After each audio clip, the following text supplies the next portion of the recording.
गुजरे।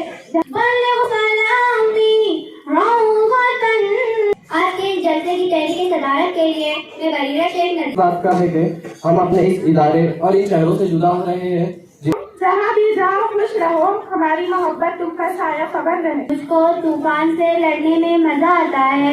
कुछ सीखा है समझा है वो हमारी रहनुमाई करेगा। और मुसाफिर है हम भी, मुसाफिर हो तुम भी, किसी मोड़ पर फिर मुलाकात हो। पहली बार स्कूल रोते हुए आए थे, आखिरी बार रोते हुए जाएंगे। इशारों के लिए कि बड़ी अच्छे तरीके से इन लोगों ने निजामत के फराइज अंजाम दिए हैं। गुजारिश कर रही हूँ शकील से, स्कूल की जो मोहब्बत होती है, अपनापन होता है, बिल्कुल माँ की तरह होता है। ऐसा हुआ है कि किसी टीचर ने आपको डिस्करेज किया है? आपकी सलाहियतों को उन्होंने देखा है कि बेस्ट स्टूडेंट अवार्ड जाता है। खुदा करे आपकी जिंदगी का हर लम्हा शादियां गुजरे।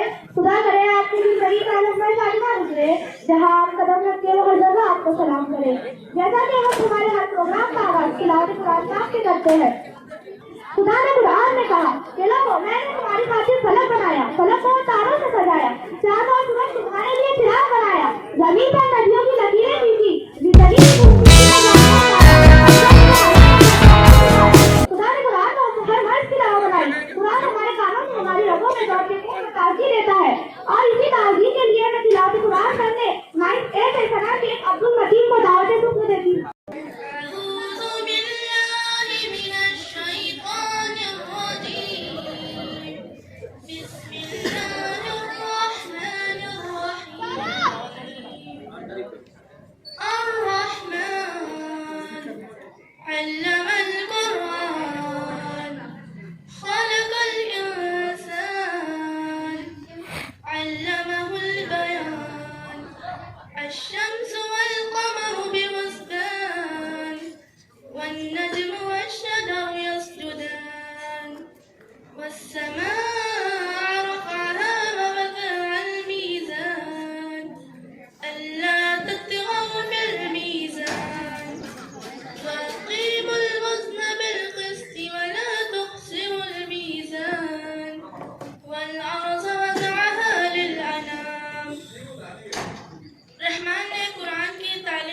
इसने इंसान को पैदा किया, फिर उसको गोयाई सिखाई। सूरज और चांद हिसाब के साथ चलते हैं और बेतने के दरख्त और तनेदार दरख्त अल्लाह के मती है। और इसी ने आसमान को ऊंचा किया और इसी ने दुनिया में तराजू रख दी ताकि तुम तोलने में कमी पेशी ना करो। और इंसाफ और हक़-रिसानी के साथ वजन को ठीक रखो और तौल को घटाओ मत।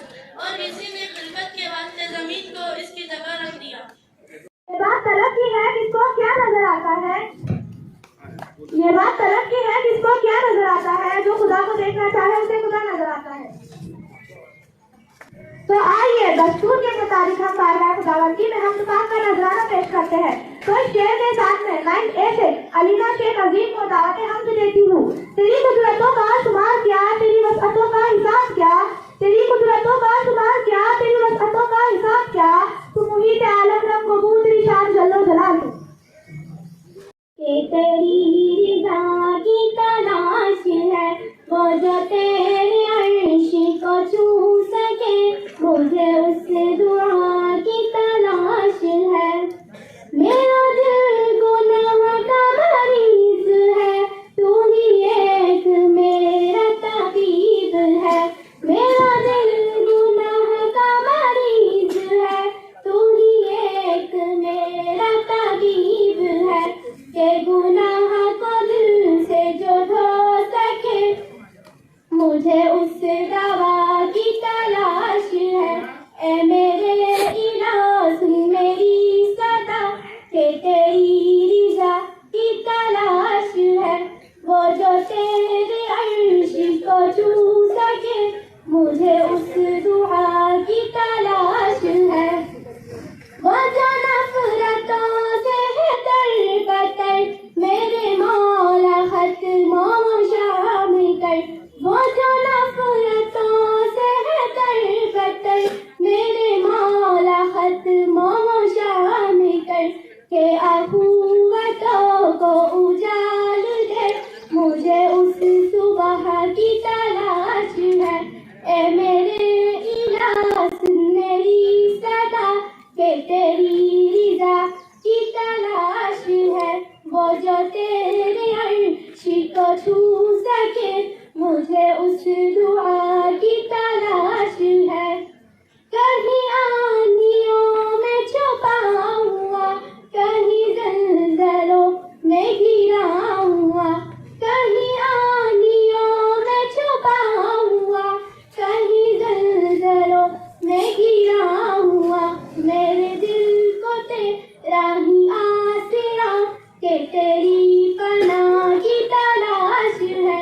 ऐ मेरे इलाह सुन मेरी सदा के तेरी रिजा की तलाश है, वो जो तेरे अर्श को छू सके, मुझे उस दुआ की तलाश है। तू है मुझसे दूर भी पास भी, तेरा डर भी है तेरी आस भी। तू है मुझसे दूर भी पास भी, तेरा डर भी है तेरी आस भी। भला कब सुनूं गला तक न तू, मुझे इस निगाह की तलाश है। ऐ मेरे इलाह सुन मेरी सदा के तेरी रिजा की तलाश है, वो जो तेरे अर्श को छू सके, मुझे उस दुआ की तलाश है। सभी को मैक्सी से आवाज देती हूँ, जो नबी को मेरे कबूल हो वही काश मेरे उसूल हो, जो नबी को मेरे कबूल हो वही काश मेरे उसूल हो, वही सब्र हो वही गुफ्तगू वही सादगी वही आरज़ू। अस्सलामु अलैकुम व रहमतुल्लाहि व बरकातुहू। मुस्तफा मुस्तफा मुस्तफा मुस्तफा, अल्लाह अल्लाह अल्लाह अल्लाह अल्लाह अल्लाह अल्लाह अल्लाह। इन्नल किया रिहा सबा यौमन इला अर्दिल हरम, बल्लिग सलामी रौज़तन फ़ीहा नबीयुल मुहतरम। ऐ नसीमे सबा जब तू पहुँचे हरम, वो ज़मीं ऐसी जैसी है बाग़े इरम। ऐ नसीमे सबा जब तू पहुँचे हरम, वो ज़मीं ऐसी जैसी है बाग़े इरम। अर्ज़ करना सलामे मुहब्बत वहाँ, अर्ज़ करना सलामे मुहब्बत वहाँ, जलवा फरमा जहाँ है नबी मोहतरम। अल्लाह अल्लाह अल्लाह अल्लाह अल्लाह अल्लाह अल्लाह अल्लाह। मवजहुहु शम्सुद्दुहा मन खद्दुहु बद्रु तुजा, मन खातुहु नूरुल हुदा, मन कफुहु बहरुल हमम। जिनका चेहरा मुक़द्दस है शम्सु ज़ुहा, चांदनी जिनके रुख़सार पर ज़रफ़हम। जिनका चेहरा मुक़द्दस है शम्सु ज़ुहा, चांदनी जिनके रुख़सार पर ज़रफ़हम। जिनकी ज़ाते मुक़द्दस हिदायत का नूर, जिनके हाथों से बहता सखावत कायम। अल्लाह अल्लाह अल्लाह अल्लाह अल्लाह अल्लाह अल्लाह। मदूहतन मिन सैफ़ि हिजरिल मुस्तफ़ा, तुबा लिअहली बलदतिन फ़ीहा नबियुल मुहतशम। दिल पे है ज़ख्म फ़ुरक़त की तलवार का, है जिगर में उन्हीं की जुदाई का गम। ऐ मदीना के लोगों हो तुम खुश नसीब, ऐ मदीना के लोगों हो तुम खुश नसीब, तुम वहाँ हो जहाँ है नबी मोहतशम। अल्लाह अल्लाह अल्लाह अल्लाह अल्लाह अल्लाह अल्लाह अल्लाह। या रहमतल लिल आलमीन अंत 'शफ़ीउल मुज़निबीन अक़रम लना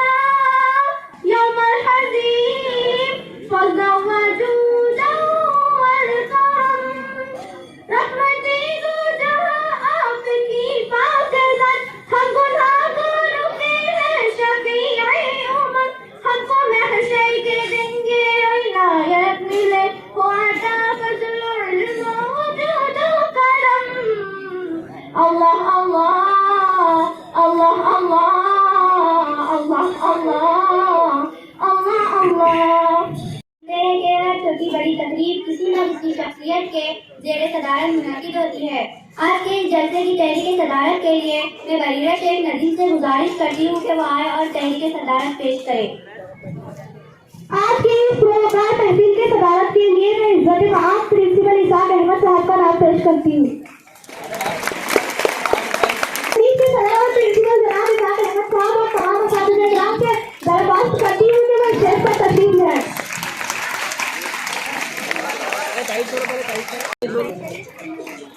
बरीरा शेख नदीम ने सदारत के लिए जिस शख्सियत का नाम पेश किया है, मैं पुरजोर अल्फाज में इस नाम की तारीफ करती हूँ और मैं तमाम मेहमानों से गुजारिश करती हूँ कि वो स्टेज पर तशरीफ लाएं। बाहर खड़े असातिज़े किराम भी अंदर तशरीफ लाएं। अब मैं तकरीर के लिए 10th B से शेख मोहम्मद साद खलील को आवाज देती हूँ। सोने वालों को जवाबे तकरीर के एजाज से, सोने वालों को जवाबे तकरीर के एजाज से, हर करीब आती जनाबे सोनाए आवाज से। मोहतरम असातिज़ा इकराम, मौजूद मेहमान गिरामी और मेरे अजीज दोस्तों, अस्सलाम वालेकुम। आज हम यहाँ एक ऐसे लम्हे को अलविदा कहने के लिए जमा हुए हैं जो हमारी जिंदगियों का एक अनमोल एक कीमती हिस्सा रहा है। ये लम्हा जज्बात, यादों और अनमोल तजुर्बात का मजमुआ है। मैं सबसे पहले अपने काबिल एहतराम असातिज़ा का शुक्रिया अदा करना चाहता हूँ। जैसा कि शायर ने कहा, वो जो तालीम का उजाला दे, जिंदगी को नए हवाला दे। ये दारा सिर्फ एक दरजगाह नहीं बल्कि एक खानदान की मानिंद रहा। इन क्लासों में हमारी हंसी पूंजी बहसें हुई और इन मैदानों में हमारी खुशियाँ बिखरी। ये यादें हमेशा हमारे दिलों में जिंदा रहेगी। आज हम सब की आंखों में खुशी और दुख के मिले जुले जज्बात है। खुशी इस बात की है कि हमने अपनी मंजिल का पहला कदम आसानी से तय कर लिया, और दुख इस बात का है कि हम अपने इस इदारे और इन शहरों से जुदा हो रहे हैं जिन्होंने अपने जिंदगी के अनमोल अजबात सिखाए। हम दुआगो है कि अल्लाह ताला हमारे असातिज़ा को सेहत, लंबी उम्र और कामयाबी अता फरमाए और हम सबको तरक्की की राहों पर गामजन रखे। आखिर में मैं तमाम तलबा और तालिबात को नसीहत करना चाहता हूँ कि जहाँ भी जाए अपने इस इदारे और इन असातिज़ा की इज्जत और वक़ार को बरकरार रखे और याद रखे कि यह अलविदा सिर्फ एक मरहला है, ये ख़त्म नहीं बल्कि एक नए सफ़र का आगाज़ है। आखिर में इस शेर से मैं अपनी जगह लेना चाहूँगा। ज़माना इल्म और हुनर का है, सीख इल्म और हुनर। ज़माना इल्म और हुनर का है, सीख इल्म और हुनर। गया वो दौर के ठोकर लगने पर खजाना मिले।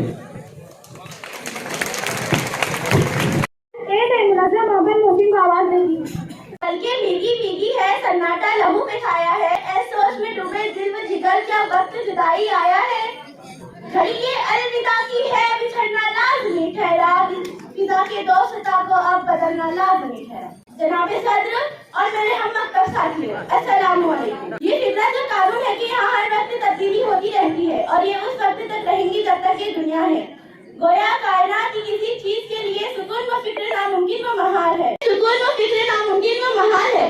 लो आज से कुछ अर्सा पहले हम लोग इस दरसगाह में दाखिल हुए थे। हमारा मकसद हमारी अज़ाइम और मकासद की तकमील था, लेकिन आज का दिन हमारे लिए और हमारी आने वाली आइंदा जिंदगी के लिए एक संग मिलने की हैसियत रखता है। मेरे कुछ साथी मजीद तालीम के लिए कॉलेज का रुख करेंगे और मेरे कुछ दोस्त अपनी अगली जिंदगी में अपना किरदार अदा करेंगे। तुम्हारे साथ ये मौसम फरिश्तों जैसा था, तुम्हारे बाद ये मौसम बहुत सताएगा। हम सब चेहरों पर खुशियां सजाए दिलों के साथ इस तकरीब में शामिल हुए हैं। हमारा मकसद हमारी अज़ाइम और मकासद की तकमील था। हमें अच्छे मुस्तकबिल और हमारे साथियों, हमारी बहनों जैसे दोस्तों की जुदाई का गम भी है। ये वक्त बहुत याद आएगा, ये स्कूल बहुत याद आएगा। वो दिलचस्प सी पढ़ाई, वो छोटी छोटी बातों पर लड़ाई, वो टेस्ट का कैंसिल होना, वो टीचर का अपसेट होना। ये वक्त बहुत याद आएगा, ये स्कूल बहुत याद आएगा। उस्ताद बादशाह नहीं होता मगर बादशाह बना देता है। उसकी इज्जत करो, वो किताबों में ही दुनिया दिखा देता है। पठान आयशा साथी खान को आवाज देती हूँ। गरबान वतन, मेहरबान मुश्किल अजीज दिलकश असातिज़ा-ए-किराम व हमदम व हमनफ़ साथियों, अस्सलाम वालेकुम। सबक पढ़कर पढ़ाना तो हुनर है आम लोगों का, सबक पढ़कर पढ़ाना तो हुनर है आम लोगों का। जो दिल से दिल मिलाते हैं वही उस्ताद होते हैं। दिल खून के आंसू रोता है, पूनम है अश्कों का दामन। जिस गोद में खेला करते थे वो ममता आज छोड़ चले। अगर तलाश कर लूं तो कोई मिल ही जाएगा, अगर तलाश कर लूं तो कोई मिल ही जाएगा। मगर तुम्हारी तरह हमें कौन चाहेगा, आग से दूर ही सही दिल से कहा जाएगा। ए साथी तू हमें बहुत याद आएगा। तेरी आगोश में परवाज की ताकत मिली मुझको, तेरी चौकट पे ये बाया हौसला हिम्मत मिली मुझको। जिसे कहते हैं इज्जत, हाँ वही इज्जत मिली मुझको। तेरे ही दर्द से इल्म की दौलत मिली मुझको। तेरी फुरकत मुझे अब खून के आंसू रुलाएंगी। ए उस मुझे स्कूल तेरी याद आ जाएंगी। संग पे कीमत तराशा और जौहर कर दिया, समा इल्मी आ गई से दिल मुनव्वर कर दिया। फिक्रो फन तहजीब व हिकमत की शऊर आ गई, गुमशुदाने राह को गोया रहबर कर दिया। ये जज़ाए अल्लाह तू इन बाग़बाने इल्म को, ये जज़ाए अल्लाह तू इन बाग़बाने इल्म को, जिन्होंने गुंजों को खिलाया बुलबुल तर कर दिया। जिन्हें वसवसों ने डरा दिया वो कदम कदम पर बहक गए। हम मुसाफिर तुम मुसाफिर ए मुसाफिर अलविदा, हम मुसाफिर तुम मुसाफिर ए मुसाफिर अलविदा। जिंदगी में फिर मिलेंगे अगर कभी मौका मिला। मोहतरम सदर जलसा, अजीज असातिज़ा-ए-किराम और मेरे हम मकतब साथियों, अस्सलाम वालेकुम। आज मेरी तकरीर का उन्वान कुछ ऐसा है कि मुझे यकीन है तकरीर के इख्तिताम तक यहाँ मौजूद हर शख्स की आंखें पुरनम होगी और दिमाग के पर्दे में पुराना वक्त किसी फिल्म की तरह दौड़ रहा होगा। फूल खिलते हैं और खिलकर बिखर जाते हैं, फूल खिलते हैं और खिलकर बिखर जाते हैं, यादें रह जाती है इंसान बिछड़ जाते हैं। सदर महफिल, आज का दिन मुद्दा कैफियत का हामिल होता है। आज सब बंदिशों में तकरीर रूटीन और पढ़ाई से हमें आजादी मिल रही है, जबकि यहाँ से जाते हुए दिल बहुत उदास हो रहा है। अब मैं अपने असातिज़ा से मुखातिब होती हूँ कि जिन्होंने हमें बहुत ही मेहनत और मशक्कत के साथ तालीम दी और हमारी किरदार साजी की। मुझे सारे असातिज़ा याद रहेंगे, जैसे फहद सर का स्टाइल, मैम का रैम लहजा, सालिम सर की ड्रेसिंग, शकील सर की कॉमेडी, मोइन सर की पढ़ाई, जैन सर की सिंप्लिसिटी, इफ्तिकार सर का हिस्ट्री पढ़ाना और महमूद सर का हॉस्पिटल जो सोने के बाद और उठने से पहले खुलता था। इफ्तिकार सर का हिस्ट्री पढ़ाना, रेहान सर का स्ट्रिक हो जाना, निसार सर की मैथ और मुजाहिद सर याद रहेंगे। वाकई मेरे असातिज़ा काबिल तारीफ है। हम सब इनके शुक्रगुजार हैं। अल्लाह मेरे सारे असातिज़ा को बुलंदियों से नवाजे और इस इदारे के लिए भी दुआ करती हूँ, अल्लाह ताला इस इदारे को दीन दुगनी रात चौगनी तरक्की नसीब करे। ये स्कूल, ये जगह, ये मेरे हम मकतब साथी सब याद रहेंगे। वो कैंटीन डे, वो टीचर्स डे, वो स्पोर्ट्स डे, सारे इवेंट्स याद रहेंगे। अब मैं अपने दोस्तों से मुखातिब होती हूँ इस शेर के साथ। हम तुम्हें भूल जाएंगे मगर एक शर्त पर, हम तुम्हें भूल जाएंगे मगर एक शर्त पर, गुलशन में जाके फूलों से खुशबू निकाल दूं। वो जिनसे रोज बात होती थी, जिनके साथ घंटों गुजरते थे, शायद आगे ऐसा नहीं होगा। वो हमारे जल्दी क्लास में मस्ती करना, साथ मिलकर क्रिकेट खेलना, प्लान बनाकर विदा उठाना, पनिशमेंट मिलने पर साथ मार खाना। वो हर मस्ती, हर पल, हर लम्हा खूबसूरत था। अब मैं इस शेर के साथ अपनी तकरीर का इख्तिताम करती हूँ। पुराने दौर गुज़िश्ता सफ़र खुदा हाफिज, पुराने दौर गुज़िश्ता सफ़र खुदा हाफिज, यहाँ तक आई हुई रह गुज़र खुदा हाफिज। जिंदगी में हुआ उजाला अज़्म मफ़हूम का, वो जिनकी जिंदगी में हुआ उजाला अज़्म मफ़हूम का, हवादिस के अंधेरे उनका गायब आ नहीं सकता। जनाब सदर मुदर्रिस साहब और मेरे हम मकतब साथियों, अस्सलाम वालेकुम। घड़ी ये अलविदा की है, बिछड़ना लाजमी ठहरा, घड़ी ये अलविदा की है, बिछड़ना लाजमी ठहरा। फिजाए दोस्तों को बिछड़ना लाजमी ठहरा। कहीं जज्बात में जाजिब खुदाफिज न कह देना, कहीं जज्बात में जाजिब खुदाफिज न कह देना, तकाजा है मजलिस का संभलना लाजमी ठहरा। पुरानी यादों पर बेहद मुस्कुराते, चलो आज आपको स्कूल का सफर करवाते। वो दिन याद है जब हम पहली बार स्कूल जाते, बस्ते में सिर्फ एक कॉपी मगर आंखों में आंसू का सैलाब लेकर जाते। घर की कितनी याद आती है पर वक्त के साथ आदत बन जाती है। दोस्ती का मतलब पता नहीं पर दोस्त बन जाते हैं। देखते देखते साल गुजरते हैं और क्लास 5 में आते हैं। अब हम बड़े हो गए हैं, खुद को ऐसा सोचते हैं नादानियाँ कितनी करते हैं। कुछ इसी तरह हम क्लास 6 में आते हैं। जैसे जैसे क्लासेस बढ़ते जाती वैसे वैसे मस्ती भी। स्कूल के उन दिनों में अब घर की याद ही कहाँ आती।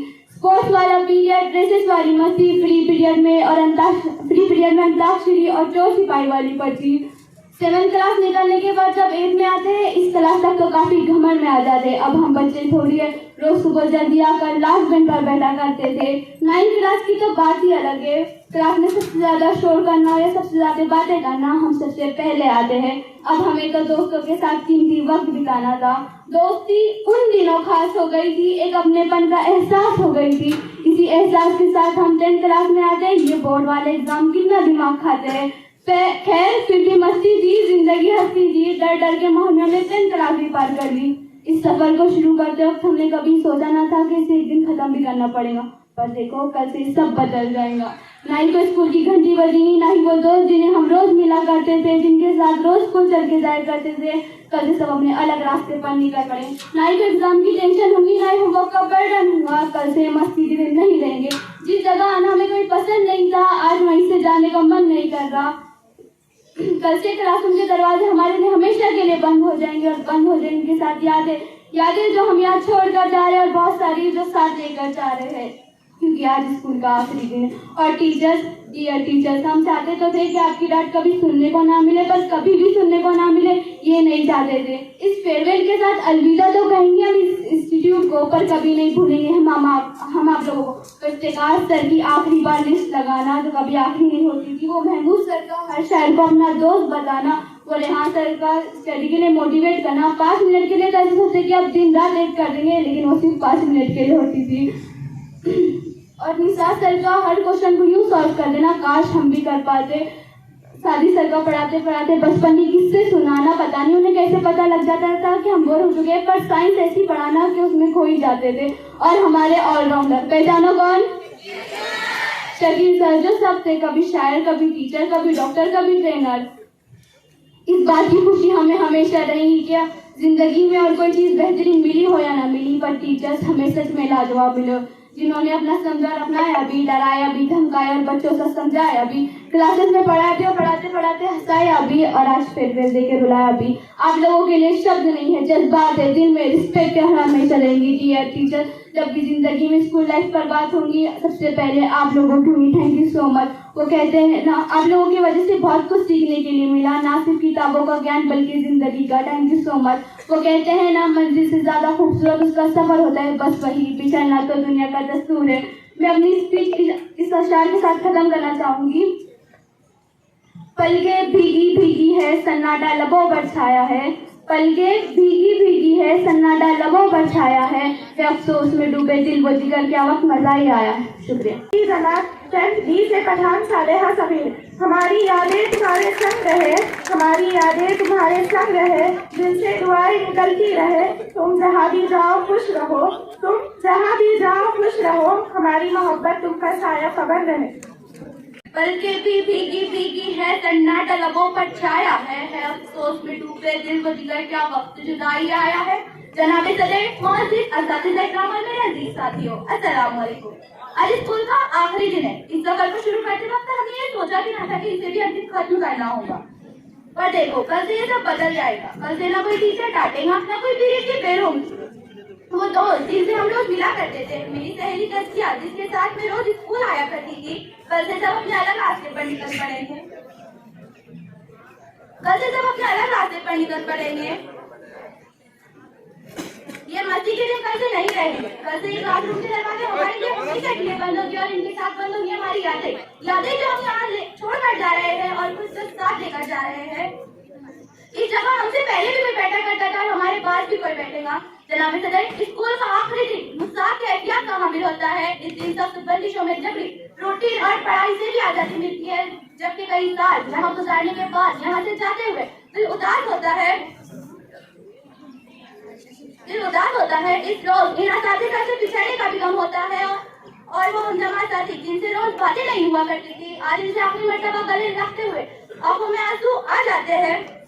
वो दोस्त जिनसे रोज बातें हुआ करती थी, जिनके 7 घंटों का वक्त मिनटों में गुजरता था, कल से इनसे बात करने के लिए वक्त निकालना पड़ेगा।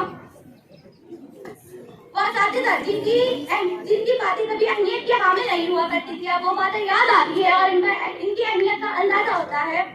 तमाम असातिज़ा इकराम जिन्होंने मेहनत, लगन और फर्ज़ शनासी से हमें तालीम के इब्तिदाई नताइज तय करवाए हैं, जो कि काबिल फ़ख्र अमल है। जिनके किरदार से आती है सदाकत की महक, इनकी तदरीस से पत्थर भी पिघल सकते हैं। सदर वक़ार कहते हैं स्कूल का जमाना बेहतरीन जमाना होता है और इसका अंदाजा इस आखिरी दिन होता है कि वाकई अब ये जगह शायद सालों में हम कभी देखें। हमने जो बहुत ख्वाब देखे होते हैं जिंदगी भर के लिए, आज दिल करता है कि वक्त ही रुक जाए। इस दिन की मुनासिबत किसी शेर के अशआर पेश करना चाहूंगी। बड़े उतावले थे जाने को, जिंदगी का अगला पड़ाव पाने को, पर न जाने के ख्याल आता है, वक्त को रोकने का जी चाहता है। जिन बातों को लेकर रोते थे आज इन पर हंसी आती है, न जाने क्यों इन पलों की याद सताती है। ये स्कूल ये जगह ये मेरे हम जमा साथी सब याद आएंगे। खुद मैम की 3 बातें बताना, वो फहद सर का सभी स्टूडेंट के जैसे सिमिलर होना, वो सारिक सर की ड्रेसिंग, वो सही सर का मुस्कुराना, वो शकील सर का हर दिन पीरियड में हिदायत देना, वो मोइन सर के पीरियड में नींद का आना, इफ्तिखार सर के पीरियड में मैंने, आयशा ने और तबस्सुम तहरीर ने सर के ये कहने का इंतजार करना कि लड़कियों में कौन पड़ेगा। मुनिसा सर के पीरियड में वो लड़कियों ने बातें करना तो सर का बड़ी भी कहना, वो महमूद सर का मुझे परीक्षा कहना, रेहान सर के तेज पीरियड मांगना पर इनका ना देना, और हमारे महमूद मुजाहिद सर और मुख्तार मामू का हमारी क्लास में आकर फहद सर से ये कहना कि सर क्लास में बहुत कचरा निकाले थे। ये सब बहुत याद आएंगे। वो टीम में मेरा तस्कीन का किसी स्पीकर से कम नहीं था। वो जवेरिया को मिस करना, वो ये थी कॉमेडी, वो तमुरा का 1 नंबर कस में जाना और किसी न किसी तरह से उसे 2 नंबर कस में लाना, वो मेहमान का टिफिन कराना, हमारा उसे मनाना पर कोशिश नाकाम हो जाना, और वो बच्चियाबाजी का क्रिकेट में 6 लगाना, और कैंटीन डे जिससे हमारी कैंटीन से ज्यादा मुझे मिडिल स्कूल की कैंटीन डे में मजा आया करता था। वो स्पोर्ट्स डे, वो टीचर डे, सभी इवेंट्स याद आएंगे। तो ये कुछ ना होगा, वो यादें साथ रहेंगी। खुश होने का बहाना तो है पर रोने की वजह रहेंगी। क्या करे है अलविदा की घड़ी, अलविदा कहना होगा। न रुकने का बहाना है, न टूटने की वजह रहेंगी। कोई चाहकर भी न रोक पाएगा, न हम रुक पाएंगे। जिंदगी का ये दस्तूर है, आगे बढ़ना होगा। दिल तो नहीं कर रहा है, दिल को संभालना होगा। मिलना और बिछड़ना जिंदगी का हिस्सा है, दिल को समझाना होगा। जज़ाकल्लाह। ये मौसम फरिश्तों जैसा था, तुम्हारे साथ ये मौसम फरिश्तों जैसा था, तुम्हारे बाद ये मौसम बहुत सताएगा। अस्सलामु अलैकुम व रहमतुल्लाहि व बरकातुहू। गुजरा वक्त दिल की बात सुनाएगा, कभी साथ से हर पल याद दिलाएगा। गौर से पलटना जिंदगी के पन्नों को, कभी ना कभी तो हमारा नाम नजर आएगा। जी मर्तबा साथियों और जनाबे सदर, जी यह इस फितरत का कानून है कि यहाँ हर वक्त की तब्दीली होती रहती है। यह वक्त इस तरह चलता रहेगा जब तक ये दुनिया है। गोया इस कायनात की किसी चीज के लिए सुकून व करार मुमकिन व महाल है। हम सब लोग आज से कुछ अर्सा पहले इस दरसगाह में दाखिल हुए थे, तो हमारा मकसद अपने अज़ाइम और मकासिद की तकमील था। आज का दिन हमारे लिए और हमारी आइंदा आने वाली जिंदगी के लिए एक संगे मील की हैसियत रखता है। आज के बाद हम सब दोस्त एक दूसरे से अलग हो जाएंगे। मेरे कुछ साथी मज़ीद तालीम के लिए कॉलेजों का रुख करेंगे और मेरे कुछ दोस्त अगली जिंदगी में अपना किरदार अदा करेंगे। तुम्हारे साथ ये मौसम फरिश्तों जैसा था, तुम्हारे साथ ये मौसम फरिश्तों जैसा था, तुम्हारे बाद ये मौसम बहुत सताएगा।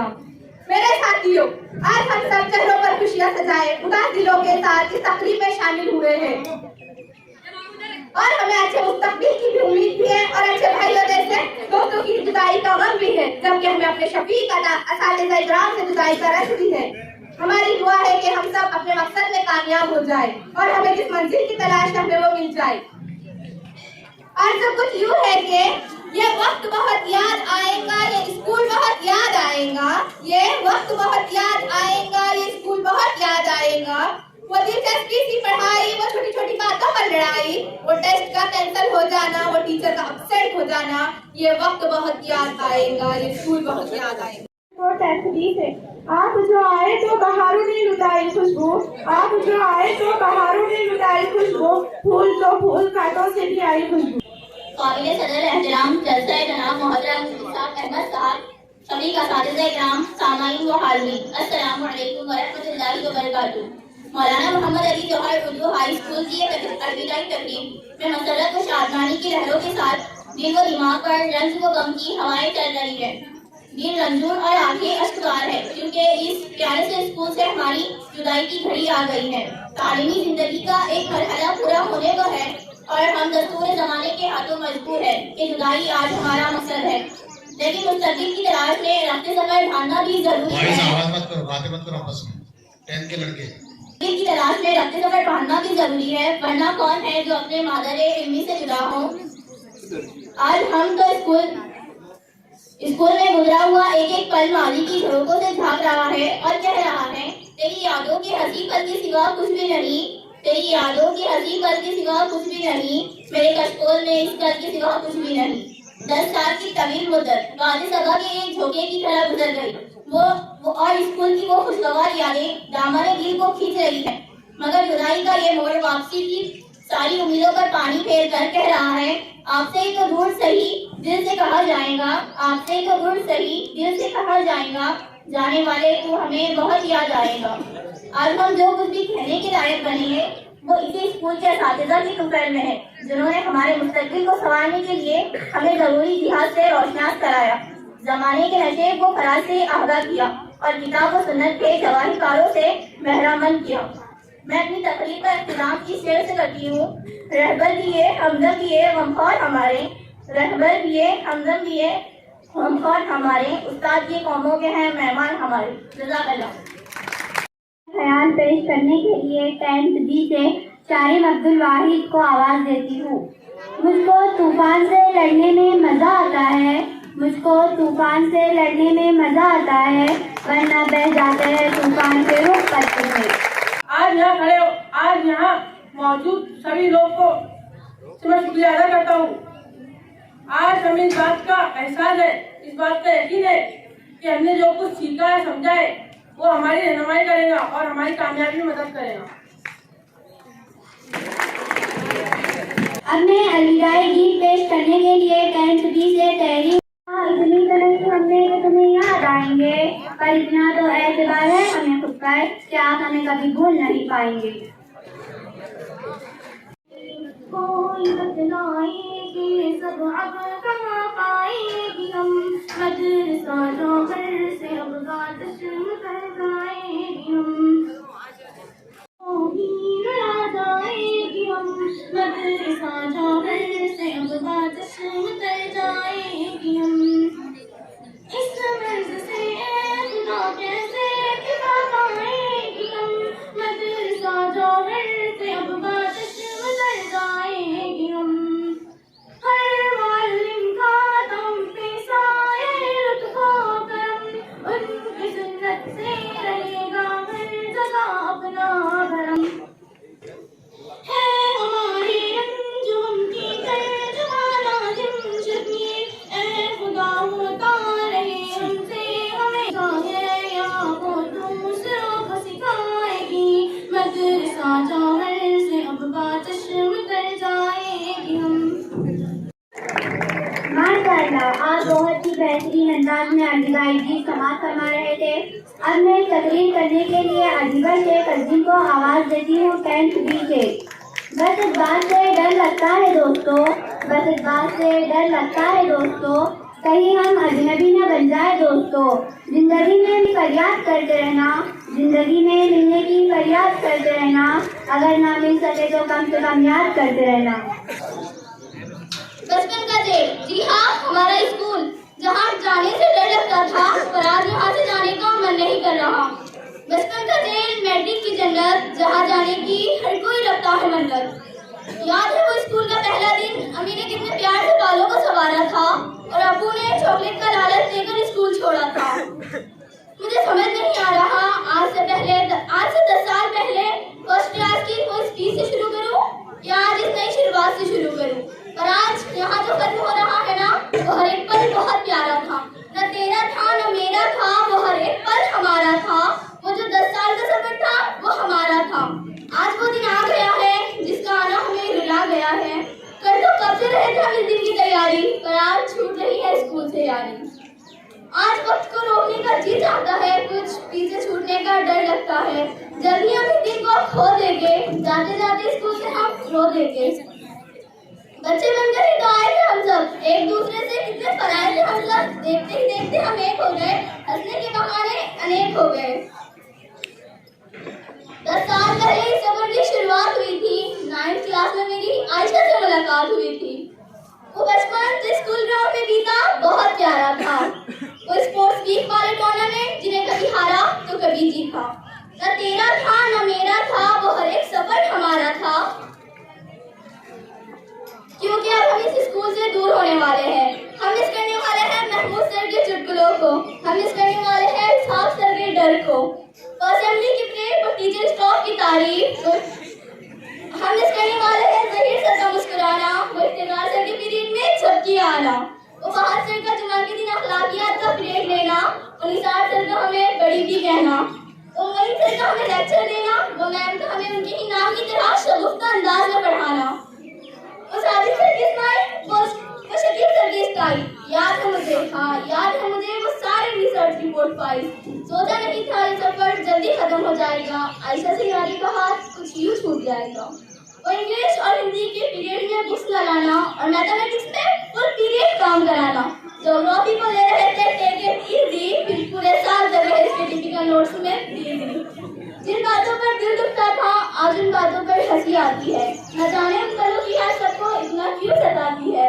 आज लगता है क्या पीछे रह गया, कहीं अनकही बातें रह गई और कुछ ना कहने वाली यादें रह गई। अब कौन हमें मैट्रिक वाले कहकर बुलाएगा, मेरे दोस्त सोच रहे हैं बस कर बजे अब क्या रुलाएगा। ये वक्त लगता है जल्दी बीत गया, आज वक्त फिर मुझसे जीत गया।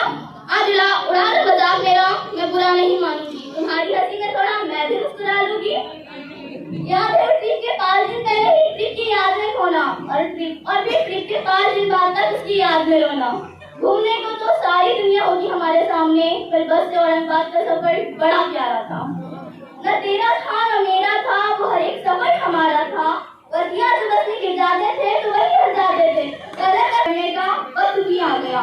वो स्कूल की बिल्डिंग जब भी देखेंगे यकीनन आंखें नम हो जाएगी। स्कूल वाली लाइफ यार हमें बहुत याद आएगी।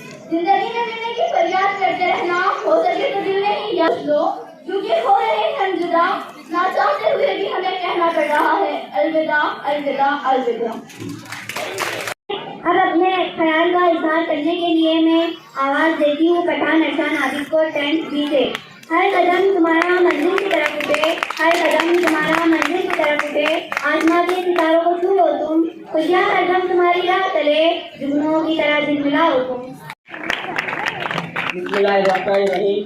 जनाब सदर मोहतरम असातिज़ा और मेरे अजीज हमअफ़ज़ल साथियों, अस्सलामु अलैकुम वरहमतुल्लाहि वबरकातुहू। शहर की फूल खिले खुर्रम व दिलशाद रहे, शहर की फूल खिले खुर्रम व दिलशाद रहे, बाग़बान जाते हैं गुलशन में आबाद है। सदर मोहतरम, मैंने इस इदारे में 6 साल गुजारे हैं। ये गुलिस्तान इल्म अदब तालीम के साथ साथ मेरे किरदार और मेरी तख्लीकी सलाहियतों को परवान चढ़ाने में भी माविन साबित हुआ है। मैं अपने तमाम असातिज़ा इकराम जिनकी मेहनत और शाफ़क़त से मैं अपने अमली ज़िंदगी में कुछ कर गुजरने का जज्बा लेकर यहाँ से जा रहा हूँ, और यहाँ की तलवा की मजहर के बकौल कायम, जुदाई पर ही कायम है निज़ामे ज़िंदगानी भी, जुदाई पर ही कायम है निज़ामे ज़िंदगानी भी, जुदा होता है साहिल से गले लग लग के पानी भी। मोहतरम हज़रात, ये यादगार लम्हात, ये कैंपस मुझे ज़िंदगी भर याद रहेगा। यहाँ के असातिज़ा को मैं हमेशा अपने सर का ताज बनाकर रहूँगा, उनके बताए हुए उसूल और किरदार को मसले राह बनाऊँगा और उन्हीं के नक्श कदम पर चलकर कौम और मिल्लत की तरक्की के लिए कोशिश करता रहूँगा। और मैं अपने तमाम असातिज़ा से माफ़ी का हौसलेदार हूँ। जाने अनजाने में मुझसे भूल हुई तो मुझे माफ़ कर दे, और मैं हमजमात और दीगर दोस्तों से भी माफ़ी चाहता हूँ। अल्लाह हम तमाम का हामी और नासिर हो। आखिर में इस शेर के साथ अपनी तकरीर खत्म करना चाहता हूँ। सितारों को आंखों में महफूज कर लो, बड़ी दूर तक रात की रात होंगी। सितारों को आंखों में महफूज कर लो, बड़ी दूर तक रात की रात होंगी। मुसाफिर है हम भी, मुसाफिर हो तुम भी, किसी मोड़ पर फिर मुलाकात होगी। अंजुम शेख नहीं तामीर देख ले दुनिया, हमारा जज्बा तामीर देख ले दुनिया, सजा रहे हैं कपस को भी आशिया की तरह। हजारों मंजिलें होंगी, हजारों कारवां होंगे, हजारों मंजिलें होंगी, हजारों कारवां होंगे, जमाना हमको ढूंढेगा न जाने हम कब। अस्सलामुअलैकुम। आज वो दिन आ ही गया जिसे हम लाना नहीं चाहते थे, एक दूसरे से कभी दूर जाना नहीं चाहते थे। पता नहीं चला वो दिन कब गुजर गए। अभी तो असेंबली में खड़े होते थे, अभी तो हम इंटरवल से पहले टिफिन खा जाया करते थे, अभी तो स्पोर्ट्स की तैयारी किया करते थे, अभी तो 26 जनवरी और 15 अगस्त से पहले सफाई किया करते थे, वॉशरूम के बहाने आधा लेक्चर मिस कर जाते थे, क्लास में अंताक्षरी के जरिए शोर मचाते थे, प्रेयर में एक दूसरे को हंसाते थे, एक दूसरे के नए नए नाम रखकर चिढ़ाते थे। याद है वो स्पोर्ट्स पीरियड में कितना एंजॉयमेंट होता था, पता ही नहीं चला वो दिन कब गुजर गए। इतनी खट्टी मीठी यादें हम कब बनाएंगे। आज इन 10 सालों का सफर यही छोड़े जा रहे हैं। याद है वो ट्रिप के 5 दिन पहले हम ट्रिप की बातें करते थे और ट्रिप के 5 दिन बाद उसकी बात यादें करते थे। याद है वो बस का सफर कितना प्यारा था। सफर तुम्हारे साथ बहुत छोटा रहा मगर तुम याद रहोगे उम्र भर के लिए। गिरते गिरते ही हम संभल गए, पता ही नहीं चला हम इस पूरे सफर से कितना कुछ सीख गए। तैयार है हम जिंदगी के हर मुश्किल सफर के लिए, क्योंकि तराशा ही है उस्ताद ने हमें इस तरह से। जब बात हो रही हो स्कूल लाइफ की और टीचर्स की ना हो, ऐसा तो हो ही नहीं सकता। हमारे क्लास टीचर इत्तेफाक जिनसे हम पहले दिन बहुत डर गए थे, लेकिन बाद में हमें उन्होंने बड़े ही प्यार और शफकत से समझाया। सलाम करने से लेकर हर चीज उन्होंने हमें सिखाई। 9th और 10th में हिस्ट्री में हमें सताया, फिर इत्तेफाक सर ने बड़े ही प्यार से समझाया। फिर शकील सर जिन्होंने हमें किताबें ही नहीं जिंदगी भी पढ़ना सिखा दिया। हर चीज वक्त के साथ छूट जाएंगी, मगर उनकी दी हुई नसीहत हमेशा याद रहेगी। हम मिस करने वाले हैं शकील सर के पीटी पीरियड को। हाँ दोस्तों, हम मिस करने वाले हैं उनके पढ़ाने को, पढ़ाते पढ़ाते हंसाने को और ना समझने पर समझाने को। पता ही नहीं चला वो दिन कब गुजर गए। हर बार साइंस ने हमें सताया, फिर साजिद सर ने साइंस को बड़ा ही इंटरेस्टिंग बनाया। उन्होंने कहा इंसान का जिस्म भी पेचीदा है, दिल की धड़कन, दिमाग की फिक्र सब कुछ चलेगा, मगर आखिरकार बायोलॉजी में मजा है कुछ खास, क्योंकि हर जानदार के है कुछ ना कुछ राज। बोले हाँ सर, जो छोटे से मैप में आड़ा टेढ़ा घुमाकर सारी दुनिया की सैर करा देते थे, वो गलतियों पर डांटते भी थे और परेशानियों में संभालते भी थे। हाँ, याद आएगा हमें महबूब सर का पीरियड और याद आएंगी उनकी अंग्रेजी। कभी प्रेजेंट तो कभी पास्ट तो कभी फ्यूचर टेंस में सारी 9th ही गुजार दी। पता ही नहीं चला वो दिन कब गुजर गया। और हम मिस करने वाले हैं मोइन सर के लेक्चर को। हाँ, हम मिस करने वाले हैं फास्ट सर के अखलाकियात के पीरियड को। हमें रईस सर के पीरियड ज्यादा तो नहीं थे, मगर जितने भी थे बड़े ही प्यारे थे। दोस्तों, हम मैम को कैसे भूल सकते हैं। वो मैम है जिनके पीरियड का हमें हमेशा इंतजार रहता था। हमारी कॉम्प्लिकेटेड से प्रॉब्लम को भी मैम झट से सुलझा देते थे। वो मैम ही थे जो हमें हर मसले से निकालते थे। मैम का पढ़ाने का अंदाज बड़ा ही निराला था। कल उठता है तो सोचें बदल जाती है, कल उठता है तो सोचें बदल जाती है, एक शख्स की मोहब्बत से मिलते तशकील पाती है। और याद है वो निसार सर की क्लास में आते ही सन्नाटा छा जाता था और कभी कभी निसार सर लिखाते कहते थे अभी कुछ और भी है खूबियां हम अर्ज करते हैं, अभी कुछ और भी है खूबियां हम अर्ज करते हैं, हम हमेशा मैथ में फर्ज ही करते हैं। उनका ज्योमेट्री पढ़ाने का अंदाज बड़ा ही प्यारा था। तस्वुर को हकीकत में वो ला नहीं सकते, तस्वुर को हकीकत में वो ला नहीं सकते, बनाते हैं हमेशा मुरब्बा मगर खा नहीं सकते। मेरा शायद सुनकर आप सोच रहे होंगे मेरी तकलीफ खत्म हो गई। सर के बारे में बोला ही नहीं, जो वाकई में काबिल तारीफ है, जिन्होंने हमारे लिए बहुत सारे प्रोग्राम्स रखे और फेयरवेल तक पहुंचाया। पर कुछ भी कहूँ टीचर तो हमें लाजवाब मिले, जिन्होंने अपना समझा और अपनाया भी। मैं सारे साथी इकराम का दिल से शुक्रिया अदा करती हूँ जिन्होंने हमारे लिए बहुत सारी कुर्बानियाँ दी। और मैं शुक्रिया अदा करती हूँ मेरे दोस्तों का जिन्होंने इतनी खट्टी मीठी यादें बनाने में मेरा साथ दिया। Thank you dear friend. सफर तुम्हारे साथ बहुत छोटा रहा मगर तुम याद रहोगे उम्र भर के लिए। आज मुझे कहते हुए बड़ा दुख हो रहा है कि आज हम इन 10 सालों का सफर यही छोड़ते जा रहे हैं। जब भी स्कूल की बिल्डिंग हमारे सामने होंगी तो यकीनन आंखें नम होंगी। एक मुद्दत के बाद मिली थी कैद से आजादी मोहसिन, पर मिली जब आजादी तो पिंजरे से मोहब्बत हो चुकी। अब इसके बाद अपने ख्यालात का इजहार करेंगे जमात बहुमली से पठान आयशा खालिद के और अपनी तकरीर पेश करें। जब हौसला बनाया ऊंची उड़ान का, फिर देखना फजूल है कद आसमान का। जो कहने जा रही हूँ उससे मुझे यहाँ किसी को पर्सनल हर्ट करने का कोई मकसद नहीं, सो प्लीज इसे हंसी मजाक में लीजिएगा। अस्सलाम वालेकुम, मेरा नाम आयशा, मेरी क्लास SSC जो अब थी, और ये मुझे बहुत अफसोस के साथ कहना पड़ रहा है। पहली बार स्कूल रोते हुए आए थे, आखिरी बार रोते हुए जाएंगे। पहली बार स्कूल रोते हुए आए थे, आखिरी बार रोते हुए जाएंगे। ये स्कूल के दिन हमें बहुत याद आएंगे। आज वो दिन आ गया है जिसका आना हमें रुला गया। तो कब से रहे थे हम इस दिन की तैयारी, पर आज छूट रही है स्कूल से यारी। आज वक्त को रोकने का जी चाहता है, कुछ पीछे छूटने का डर लगता है। जल्दी हम इस दिन को खो देंगे, जाते जाते स्कूल से हम रो देंगे। वो स्कूल में ग्रुप का लंच ब्रेक से पहले टिफिन पैक कर जाना, और टीचर के आते ही गुड मॉर्निंग का गाना, और वॉशरूम के बहाने से पूरे स्कूल का चक्कर लगाना, और इफ्तितार सर के परेड में बेस्ट स्टूडेंट बन जाना, और महमूद सर के परेड में खूब हंसना, और बॉयज के लिए सर का कहना टाइम है रे तुम्हारे पास, सुधर जाओ, और निसार सर के परेड में स्ट्रिक्टली बैठ जाना, पर बाद में बहुत मजा आना, और शकील सर के परेड में चुटकुले और शायरी सुनना। शायरी से तो एक शेर हम सब बच्चों के ध्यान में आता है, हवा के रुख पे रहने दो ये जलना सीख जाएगा, हवा के रुख पे रहने दो ये जलना सीख जाएगा, ये बच्चा लड़खड़ाएगा तो चलना सीख जाएगा। और इसके बाद हमारा फेवरेट पीरियड इंटरवल, जिसमें हमें बहुत मजा आता। यूं तो हमारे पास टिफिन नहीं रहता, तो हम इसकी तरफ से पार्टी तो उसकी तरफ से जल्दी वाला पहले कल खिला रहा, और क्लास में एंटर होते ही मुख्तार मामू ये सब डस्टबिन में डाला, और हमने जी मामू। इस तरह हमारा इंटरवल खत्म हो जाता। जो लगती थी कैद अब समझ में आ रहा है, एक से लेके 10 साल हमने जन्नत में गुजारा है।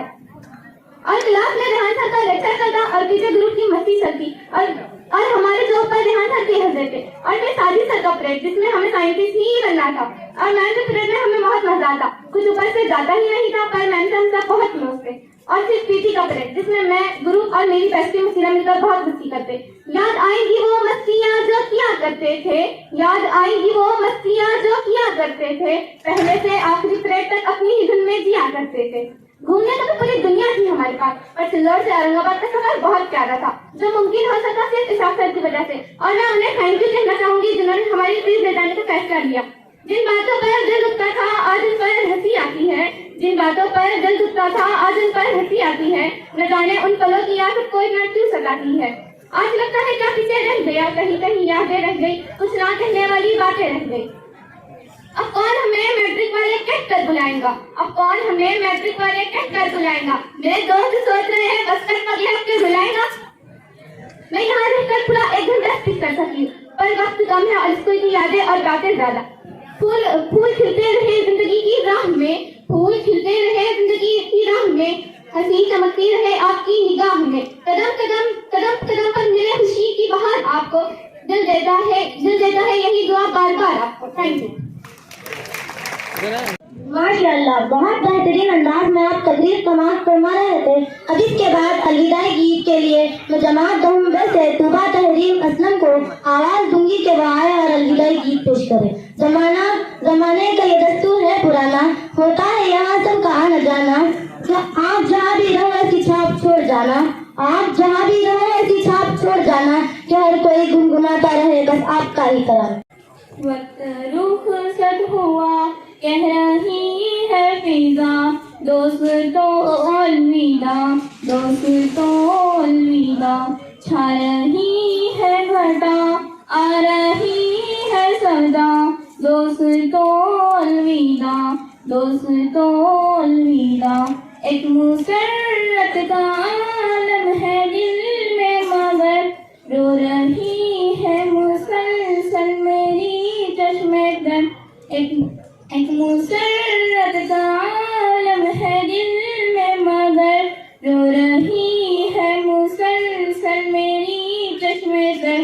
वक्त रुखसत जो था सर पर वो आ गया। गया दोस्तों अलविदा, दोस्तों अलविदा। वक्त रुखसत हुआ कह रही है फिजा, दोस्तों अलविदा, दोस्तों अलविदा। अपना मस्कन वतन और चमन था यही, इस मदरसे ने दी है नई जिंदगी। अपना मस्कन वतन और चमन था यही, इस मदरसे ने दी है नई जिंदगी। इल्म के नूर से दिल हुआ पुरजिया, दोस्तों अलविदा, दोस्तों अलविदा। वक्त रुखसत हुआ कह रही है फिजा, दोस्तों अलविदा, दोस्तों अलविदा। अपने उस्ताद आलिम है आमिल है सब, इल्म तक़वा में ये सारे कामिल है सब। अपने उस्ताद आलिम है आमिल है सब, इल्म तक़वा में ये सारे कामिल है सब। जा रहे हैं सभी लेकर इनकी दुआ, दोस्तों अलविदा, दोस्तों अलविदा। वक्त रुखसत हुआ कह रही है फिजा, दोस्तों अलविदा, दोस्तों अलविदा। छा रही है घटा आ रही है सदा, दोस्तों अलविदा, दोस्तों अलविदा। मैं अपने मुफ्ती असातिज़ा से भी कुछ रहनुमाई हासिल करने के लिए बहुत ही अदब और एहतराम के साथ गुजारिश कर रही हूँ शकील सर से कि वो आकर अपनी तकरीर पेश करें। हम ये नहीं कहते कि हम तुझसे बड़े हैं, हम ये नहीं कहते कि हम तुझसे बड़े हैं, लेकिन ये बात है कि तेरे साथ मेरे साथी और सभी प्यारे बच्चे, अस्सलाम वालेकुम। माशाल्लाह बड़ा प्यारा गाऊं। तो यहाँ पर सबसे पहले तो मैं चांद सर की रूह को थोड़ा सा तस्कीन दूंगा। सबसे वो तड़प रही है, 4-5 बच्चों ने तकरीबन आकर एक शेर कहा।